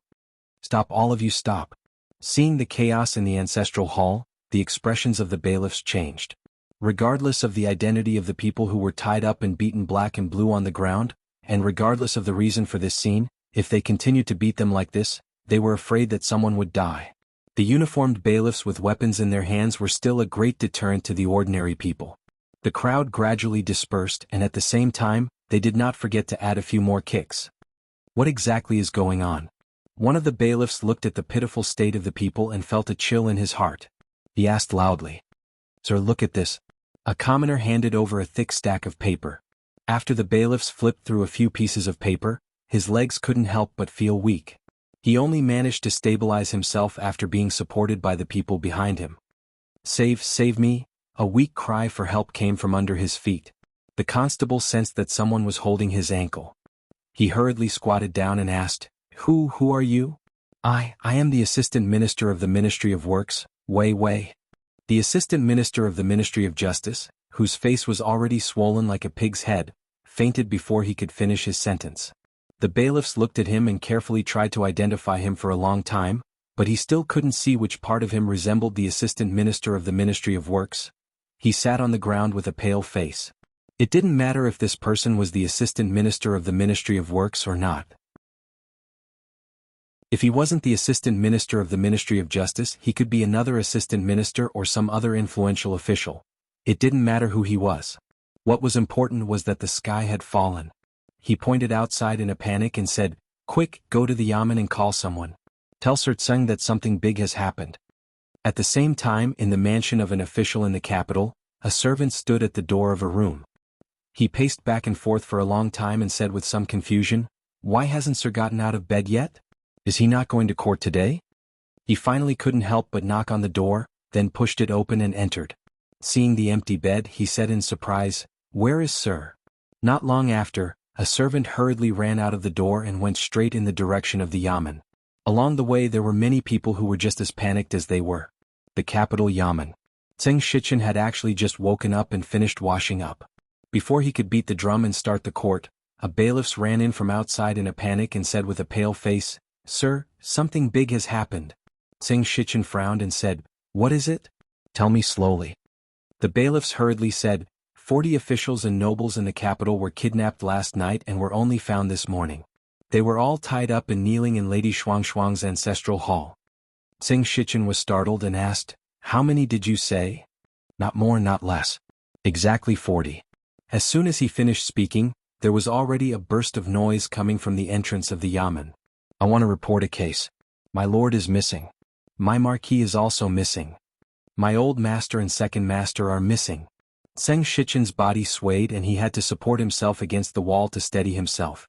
More than 40 officials and nobles in the capital had all been kidnapped in one night. Where did these bandits eat the heart of a bear and the leopard's gall? This was not a crime, this was clearly piercing the sky. In front of the yamen, there was a burst of ghostly wails and wolf howls. In the great hall of the imperial palace, the civil and military officials all looked puzzled. Without the slightest sign, the number of people in court today was nearly 20% less than the day before. Although the court was not empty, the crowd had indeed become much sparser. The censors were standing in a line at the front, impeaching the officials who were absent from court for no reason. A eunuch ran in quickly from outside. Because he was too flustered, he even tripped when he stepped into the hall. He stumbled and crawled in. He knelt on the ground and said in a panicked voice, "Your Highness, the capital governor has an urgent report." A moment later, the originally quiet court suddenly became an uproar. Above the great hall, the eldest princess slowly stood up. As if she had thought of something, her expression changed slightly. Wave after wave of news, with a certain ancestral hall as the center, spread within a few hours. The capital was shaken. Chapter 923. This was probably the fastest the government had ever handled a case. The people who had reported the case were still at the door of the yamen. There was no need to rush to redress their grievances, but the important figures who had been lost had all been found. Logically speaking, regardless of whether it was the government or the people who had reported the case, this was a joyous matter. The case had been solved and everyone could go home and find their own mothers. No one would be troubled. However, the matter was not so simple. The people who had been tied up were all influential figures in the capital, and 40 of them had been tied up quietly. They had only been discovered in the morning. This was probably the worst case that had happened in the capital since the founding of the country. After today, how could the other officials and nobles in the capital sleep peacefully? After all, no one wanted to go to sleep at night and wake up the next day in a strange place. Their bodies were tied up, unable to move or speak, and they had to kneel in front of the people. This case had to be investigated, thoroughly investigated. If those vicious thugs were allowed to roam freely in the capital, no one would be able to sleep peacefully in the future. This was only one of the reasons. The papers that recorded the crimes of the officials and nobles who were tied up had long been spread by the mouth of the public. They were indeed the victims, but at the same time they were the perpetrators. The words that were written with blood and tears could be verified to prove their authenticity. The court was in the midst of a legal reform. Although the crimes of the nobles could not be equated with those of the common people, if a common person committed any of the crimes, they would be beheaded dozens or hundreds of times. It would not be too much to just behead them once, right? Each of these people had committed grave crimes. There were countless eyes watching outside. Who would dare to let them go back? Zheng Shichen rubbed the space between his eyebrows. He had already ordered the bailiffs to bring those people back, but other than a few who could speak, the others seemed to have been cast with a paralysis spell. Even though their noses were bruised and their faces swollen, they could not make a sound of pain, much less move. "Sirtseng, "Can I bring my master back?" "Sir, my master is injured and needs immediate treatment. Your government is not going to catch those assassins, but instead detain these officials here. What are your intentions?" Xianxia rubbed his temples again when he heard the shouts coming from outside the hall. Those people were either nobles or high officials. Even he couldn't offend so many clans at the same time. Just as he was having a headache, a constable finally walked in with a happy expression and said loudly, "Sir, someone from the palace has come." It was not only the eunuchs who came from the palace to announce the imperial edict, but also the medical officials of the Imperial Physician Bureau. After examining them, the imperial physician Lu Jimin shook his head and said, "These people have all had their acupoints sealed. It's the technique of a warrior." A gray-robed old man walked out from the back.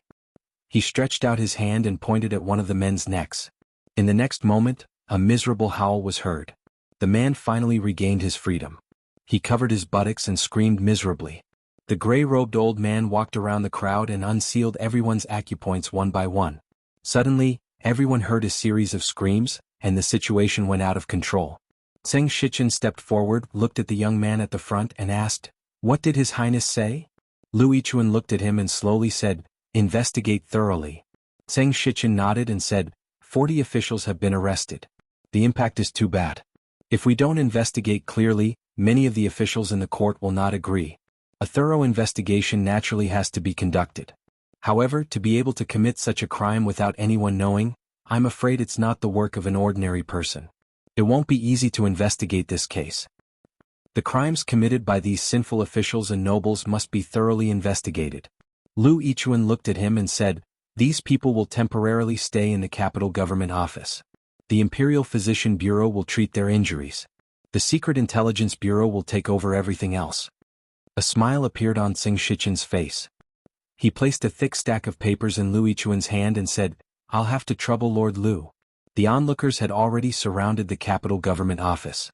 If those wicked people who had committed heinous crimes walked out, it was likely that some uncontrollable events would occur.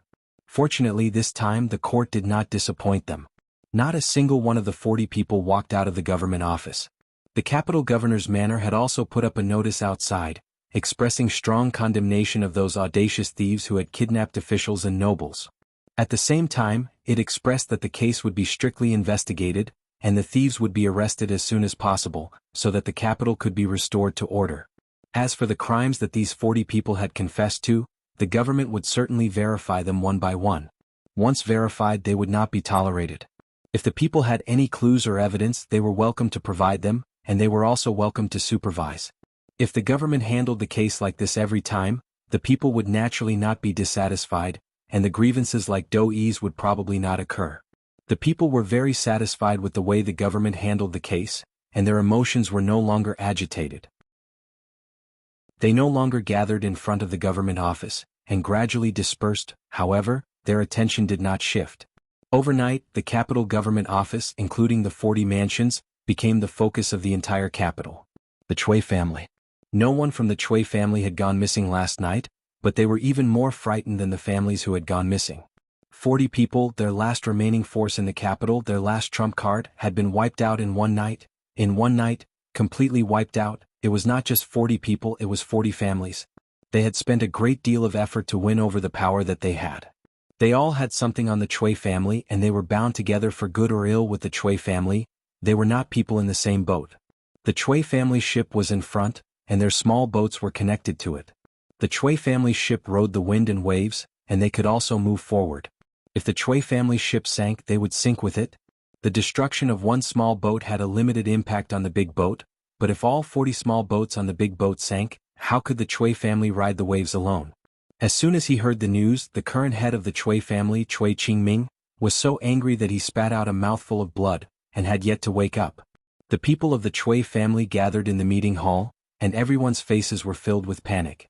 In just one night, the Chui family had gone from having countless supporters to being alone. Although they could not be considered alone, there was still the Qin family, the Qin family, and the Zheng family, but at this time they could no longer affect the general situation.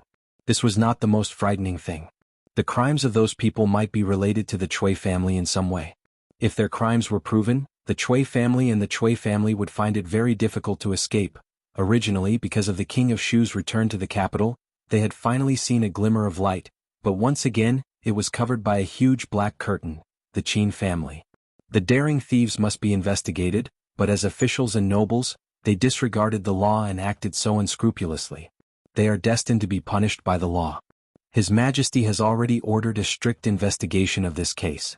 Although it will cause a great shock in the capital, in the long run, the benefits outweigh the disadvantages. At the family banquet, Qin Xiang looked at the people below and said in a low voice, "You must all take this as a warning." Clang. Qin Yan's hands trembled. He could not hold the bowl in his hands and it fell to the ground with a crisp sound. Beside him, his two brothers who were also officials in the imperial court, were also pale. At the bottom of the banquet, the Qin family's fifth master picked up a mouthful of food and tore off a chicken leg. He threw it to the man standing in the corner and continued to eat with his head lowered. The news of the kidnapping of 40 officials and nobles in the capital was known to Li Yi last night. The case that the old emperor had ordered him to investigate was about to reach its deadline. Suddenly, the suspects turned themselves in one after another, and there was no need to investigate at all. His recent luck was simply too good. Until the eldest princess, who was not in a good mood, walked in from outside and asked, "Have you forgotten what you promised me?" Sitting across from him, Mississippi Lu, who was reading a book, put down her book and raised her head to look over. Clearly, she also wanted to know what Li Yi had promised her. Li Yi looked at the eldest princess, then turned to look at Mississippi Lu and said, "Rui, can you leave for a moment?"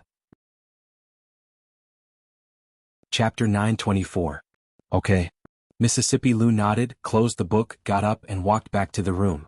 Looking at her back that was so calm and unaffected, it seemed that she was really not interested in the matter at all. Li Yi couldn't help but feel a chill in his heart. There must be something wrong when things are abnormal. With how much Rui cared about him, she would haggle over small things like a lip mark on his face, a strand of hair on his clothes and staying out at night. How could she not be interested in his promise to another woman? What's more, this woman was her enemy. Princess Royal's expression was calm. She looked at him and asked, "Are you listening to me?" Li Yi found that he had made a mistake, a big mistake. When a woman was talking to him, he was thinking about another woman. Moreover, the woman he was thinking about was bigger than the one in front of him. He quickly turned his head and lowered his head, saying, "I'm listening. I'm listening."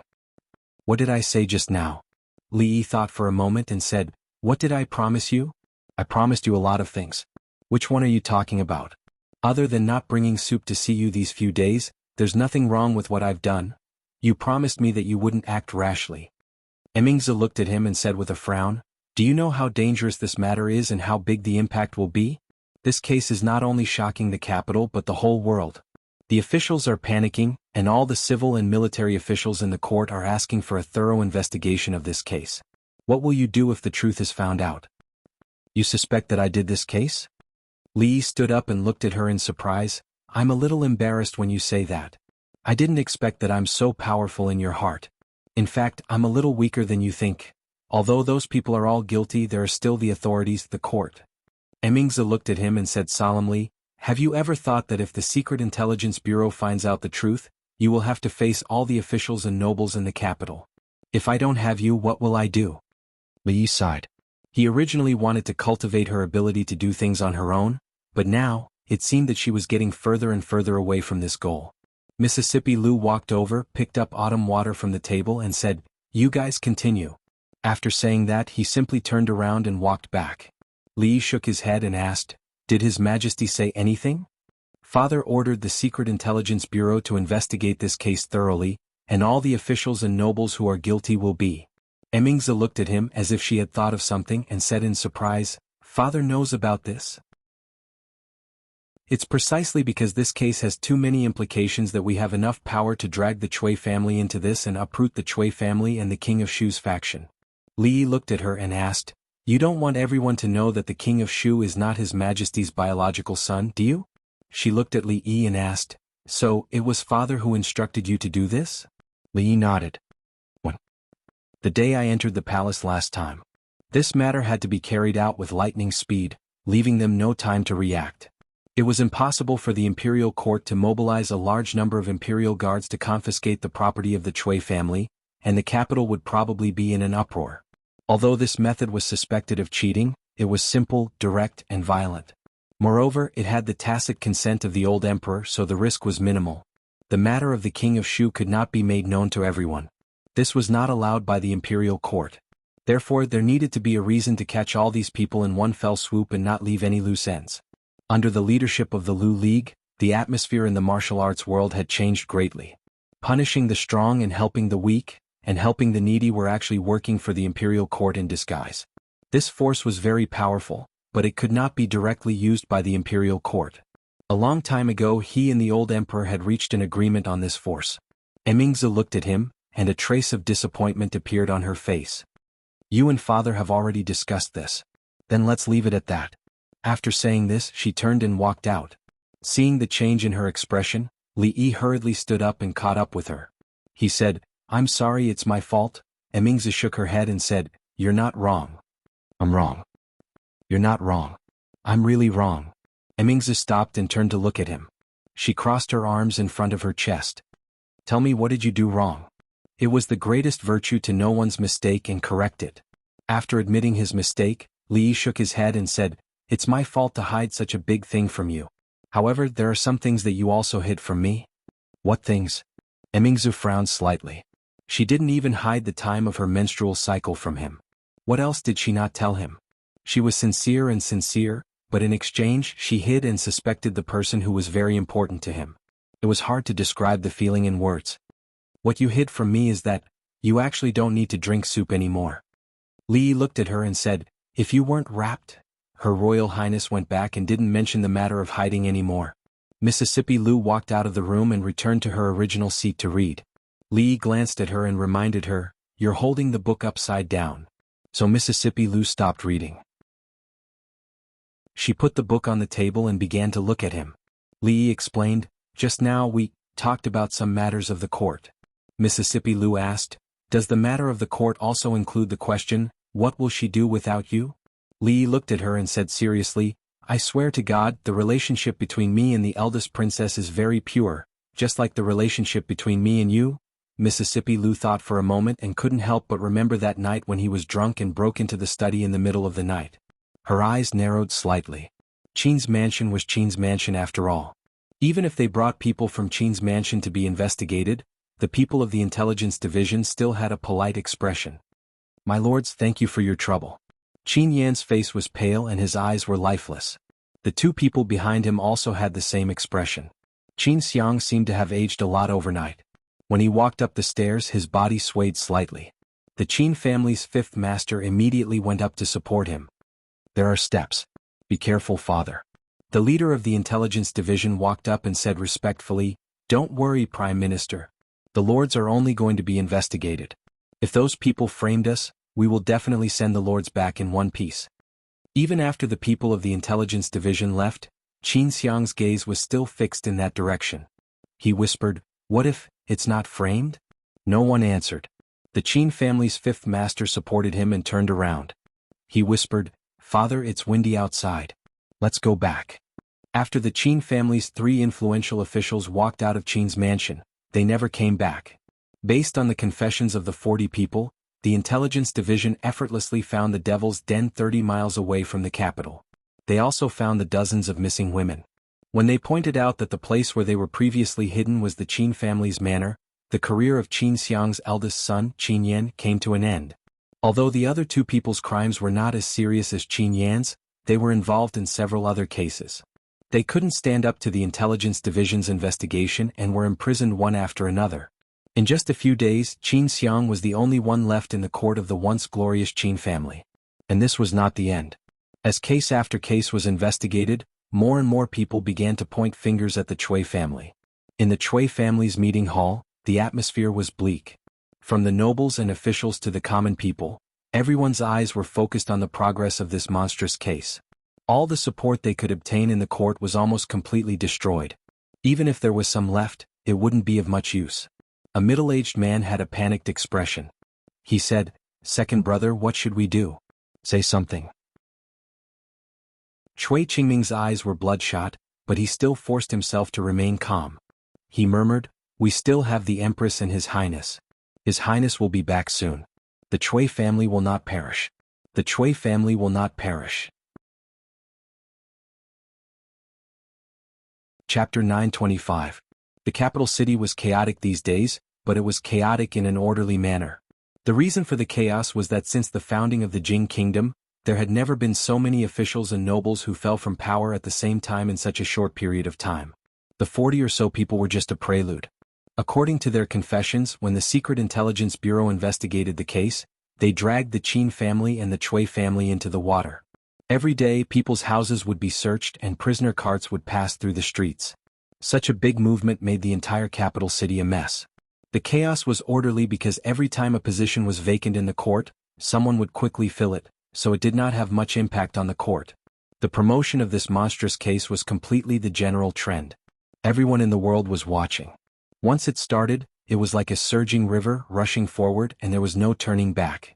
In fact, not many people paid attention to the thieves who had kidnapped these people from their homes. Flipping the table was really an addictive thing. It was simple, violent, and effective. Once people had enough power in their hands, they liked to take shortcuts and were unwilling to be bound by the rules of the world. This was not a good thing and one should learn from it. However, this matter was originally agreed by the old emperor in advance. Now that the old emperor blamed him, it was completely like getting rid of the donkey after it was no longer of use. Li Yi looked at Emperor Jing, who was leaning against the bed, and said, "Your Majesty, you said that if normal methods don't work, we can use some extreme methods." The old emperor raised his eyebrows and looked at him. "I said extreme. I allowed you to arrest a few people to interrogate. Who asked you to arrest everyone? Since ancient times, kings were the most heartless. The sentence was not wrong at all. The emperor was the most temperamental person. It was clearly what he said, but in the blink of an eye, he did not admit it. It was simply like burning the bridge after crossing the river, uprooting. At this time it was better not to refute." Li Yi lowered his head and ate the porridge, no longer saying anything. "You have made such a big mess for me, and you still have the mood to eat porridge here." Jing Di looked at him and felt angry. He said, "Go to the Hall of Diligent Government and reflect for 2 hours. Think about what you did wrong this time." The emperor's words were like gold and jade. This bowl of porridge was probably not going to be finished.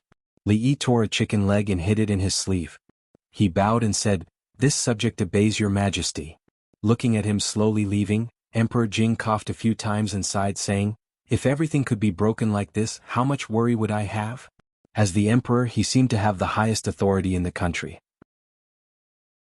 However, it was precisely because of his high authority that he was bound by many things. Chang De closed the door and opened a window for ventilation. He said, "Your Majesty only needs to rest well. Leave these matters to them." In the end, the drumstick did not fall into Li Yi's mouth. The proud Lolita fed Yong Ning a bite and then took a bite herself. She crossed her legs and sat opposite Li Yi. She asked him when he would take her to the academy. The academy that Li Yi gave her had been built. It was called the Xianxia Academy. The 14-year-old proud Lolita was not only the honorary dean, but she also held the real power of the academy. As for what she wanted to do, Li Yi did not intend to care. However, with her temperament, he was afraid that when the novelty period was over, she would directly throw it to Emingzu. When he said that Emingzu had arrived, he had 2 hours to reflect. He only said that he could not leave the Hall of Diligent Government within these 2 hours. As for sleeping or eating hot pot in the Hall of Diligent Government, the old emperor did not say. The proud Lolita smelled the smell from afar. She got up from the ground and ran over barefoot. She asked excitedly, "Royal sister, what delicious food did you bring?" The royal princess put down the food box and opened it layer by layer. She placed it on the ground in front of Li Yi and handed him a pair of chopsticks. "I don't think I ate much at father's place just now. I asked the catering department to make this." This was the reason why he liked the royal princess. She could be in the imperial court and in the kitchen. Although she was cooking for someone else, her style was ever-changing. Who would not like her to be able to freely change from a domineering empress to a caring wife? Perhaps women were born with a few different faces. Even second Miss Lu, who had always been like an iceberg, was able to control several different styles in recent days. Knowing that her royal sister and her husband had something to discuss, the proud Lolita took Yong Ning to the side to play. Li Emingzu took out a small wine pot and poured himself a cup. She asked, "Is there really nothing that you are afraid of?" He did not even let himself finish a bowl of porridge. Li Yi was a little hungry. He asked as he picked up some food, "What do you mean?" To be able to make so many officials and nobles disappear from their homes in one night. Li Emingzi looked at him and said slowly, "In so many years you are the first. They will not think that you are strong. They will only think that you are a threat." What do you think father wants you to think about? Li Yi shook his head and said, You are wrong about two things. The one who made them disappear wasn't me, it was His Majesty. He looked at Emingzu and said, Moreover, there are things that I am afraid of, and people. You are not even afraid of father. Who are you afraid of? I am afraid of Lu Rui. Li Emingzu looked at him and asked, Why? She will hit me, Li Yi said honestly. If you are like her, I will also be afraid of you. He actually understood the royal princess worries. The nobles were the most arrogant group of people. Compared to the common people, they were the upper class. They had always lived at the top of the food chain. It had always been them who kidnapped others. When did it become others' turn to kidnap them? Now it really was. The incident this time made them understand that even if they lived in the capital and had so-called martial arts skilled guards at home, it was not enough to guarantee their safety. It was very possible that in the blink of an eye, they would be transported from their own home to some other place. They would not think that the thieves were powerful. They would only think that they were a great threat. If they could not resolve this threat as soon as possible, they would not be able to eat or sleep in peace. This was not something that could be explained by the old emperor's trust and tacit approval. This capital, this country was still in the hands of the upper class. If the matter was made clear, they could no longer stay in the capital. They could only take Rui and Xuanhuan back to their old business. Li shook his head and looked at her. Don't worry. This kind of thing will only happen once. Then he saw the proud Lolita walk over with the wine pot in her arms. She smiled foolishly and said, Sir, how did you become two? Li Emingzi looked to her side. The wine pot had already disappeared. The drunk proud Lolita was spanked and sent back to her room to sleep. Li Yi accompanied Yongning and spoke in a language that only the two of them could understand. When it was time, he said goodbye to her and left the imperial palace. The Chui family and the King of Shu's faction had lost their power. Although they had not been completely uprooted, he still felt that there was something the old emperor had not let him and Emingzu know. And that matter would probably be the last straw that broke the Chui family's back. Li Yi met Qin Chong at the gate of the Zheng residence. Qin Chong looked at him and asked, It should be over, right? Li Yi shook his head. When it ends is up to His Majesty. Right now, it is only the beginning. Chapter 926. For the Chui family, what was happening now was really just the beginning. Just the fact that the King of Shu was not the biological son of the emperor was enough to send the entire Chui family, including noble consort Chui, to hell. Although the truth had not been revealed, the lightest punishment was the crime of deceiving the emperor and stealing the country. If it was more serious, no one knew which was more serious, deceiving the emperor or lying to him. But no matter which one it was, everyone related to the Chui family would not be able to escape. Qin Chang's expression changed several times and finally turned pale. Looking at Li Yi, he bowed and said, Thank you. Li Yi nodded and turned to walk into the Zheng residence. When Drunk Ink saw him come in, she quickly hid the wedding dress in her hand. Li Yi did not ask much. Her wedding dress was all embroidered and it would be done in a few days. There was no hurry to do it in a day or two. He opened his mouth, but before he could say a word, Goddess Luo Shui walked in with the wedding dress and said, You guys talk first. I'll go in and finish the painting. Li Yi looked at her back in surprise, then looked at Ruoqing and asked, What's wrong with her recently? Wan Ruoqing shook her head, her pretty face showing the same puzzlement. Li Yi frowned. Miss Zheng had been a little unusual recently. The last time he came, she said she was not feeling well and needed to rest, so she asked Ruoqing to chat with him. The last time, she said she had a stomachache and went back to her room to rest alone, so she asked Ruoqing to chat with him. But Li Yi knew very well that there was still at least half a month before her stomachache. The last time, she said she stayed up all night to embroider the wedding dress and was too tired. She wanted to go back to her room to rest, so it was Ruoqing who talked with him. The last time, there were too many examples to mention. Something must have happened, something he did not know. Could it be premarital anxiety? Thinking about it, it seemed very likely. Many women would suffer from this disease before they got married, because it was due to some kind of psychological factor. Different people showed different symptoms. Perhaps the symptom she displayed was avoidance? Li Yi waved at Xiao Chui and waited for her to come over before asking, Has your family's young miss been behaving strangely recently? No. After Xiao Chui thought about it, she shook her head and said, It's the same as before. There's nothing strange.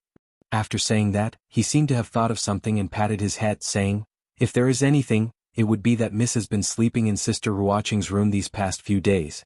It has been a long time since she slept alone. Li Yi looked at Wan Ruoqing. She nodded slightly and said, "She said that she's moving away soon and asked me to accompany her. There's nothing strange about that." Li Yi suddenly looked at her and asked, "When she slept with you, did she touch you?" "What touch?" Wan Ruoqing asked doubtfully. Then she was stunned and blushed. Drunk Mo's personality was very active. She liked to play on the bed and was not obedient when she slept. Sometimes something that made people blush would indeed happen. Seeing the blush on her face, Li Yi couldn't help but imagine some scenes in his mind. Then his face turned a little red and then a little white. He turned to look at Wan Ruoqing with a complicated expression. Drunk Mo was his and Ruoqing would be his sooner or later. The situation now was that the two of them slept on the same bed and often did things that made people blush. Who liked who cheated on who, and who let down who? No, he needed to think about this problem. The capital had been very turbulent these days. It was not an exaggeration to say that it was a monstrous wave. Even the powerful Chui clan and Qin clan, although they did not fall apart, were on the verge of collapse. As for the other smaller clans under such a huge wave, not even their corpses were left. The Qin clan had always been very close to the Chui clan and was only slightly inferior to the Qin clan. It was really a miracle that they were not affected in the slightest by this storm. At this time in the Qin clan, the atmosphere was not as relaxed as everyone thought. "It's just the beginning, just the beginning." Qin Qing paced in the hall and said with a sullen face, "If this is just the beginning, then to what extent will it be considered to be the end?" Qin Chong sat on the chair. His expression was much calmer than his. He raised his head and looked outside. "Perhaps we still have to add in the king of Shu or even that person in the palace, before it will be considered to be the end?" Qin Qing turned his head and said in disbelief, "How is this possible?" Qin Chong shook his head and said, "If this is just the beginning, then this time no matter what, the Qin clan will not be able to escape." He looked at Qin Qing and said, "There has to be one person in the Qin clan who has to stand up. I'm not here anymore. In the future take good care of third sister. If you encounter any problems that you can't solve, go find him." "No." Qin Qing decided to cut him off. "Even if someone has to go, it will be me. You stay behind to take care of third sister. This matter is decided. Big brother, you still have hope." Qin Chong looked at him and said, "Let me bear the Qin clan's past alone." Qin Qing's expression was cold. He shook his head and said, "No, this definitely won't do. Big brother, second brother?" As the two of them were arguing, a delicate figure walked in from the door. Their expressions changed and they said at the same time, "Third sister, why are you here?" Qin Chong walked over and said hurriedly, "I have something to discuss with big brother." "You should go back and rest first." The girl with snow-white hair shook her head, but a smile appeared on her face. She said firmly, "I am also a member of the Qin clan. No matter what happens, Miao, you will face it together with big brother and second brother." Qin Chong looked at her, patted her hand and strode out of the door. "This official is guilty." In front of a certain hall in the imperial palace, Qin Chong knelt down and said loudly, "Qin clan." On the couch, Jing Di put down the booklet in his hand and shook his head in disappointment. "Let Emmingzi handle this matter." The 9-month-old Li Duan could already crawl everywhere. Even when the eldest princess walked in, Li Yi was still tirelessly moving him from the side of the bed to the inside of the bed. When he crawled out, she would repeat this action. She probably had something to discuss with him at this time. Li Yi carried the little fellow and passed him to Rui. Li Duan, on the other hand, reached out his little hand to Xuanhuan. In this family, the little fellow was like an emperor, but the emperor also had someone he was afraid of, and that person was Lu Rui. Mississippi Lu might be born with a kind of deterrence.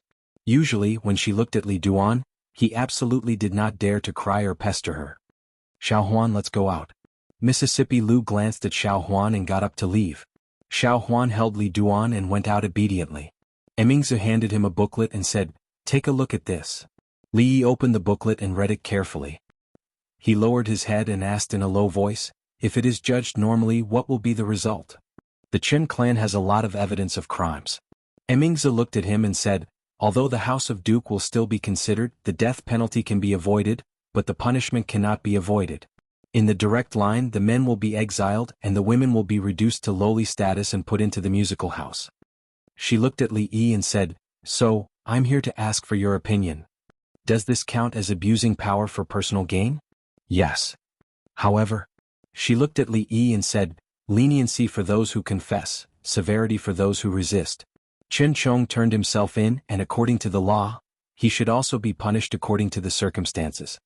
Li Yi knew that with her character, it would not be easy for her to make such a decision. But he absolutely could not watch Miss Chen fall into such a situation. His heart was slightly warmed. He held her hand and said seriously, "Thank you for this." Mingzi shook her head. "There is no need to say thank you between us." Mississippi Lu came in from outside, walked to the bed, and picked up the autumn water that had fallen here. Then she looked at the two of them, and her eyes stopped on their hands that were held together. She asked, "What happened between you?"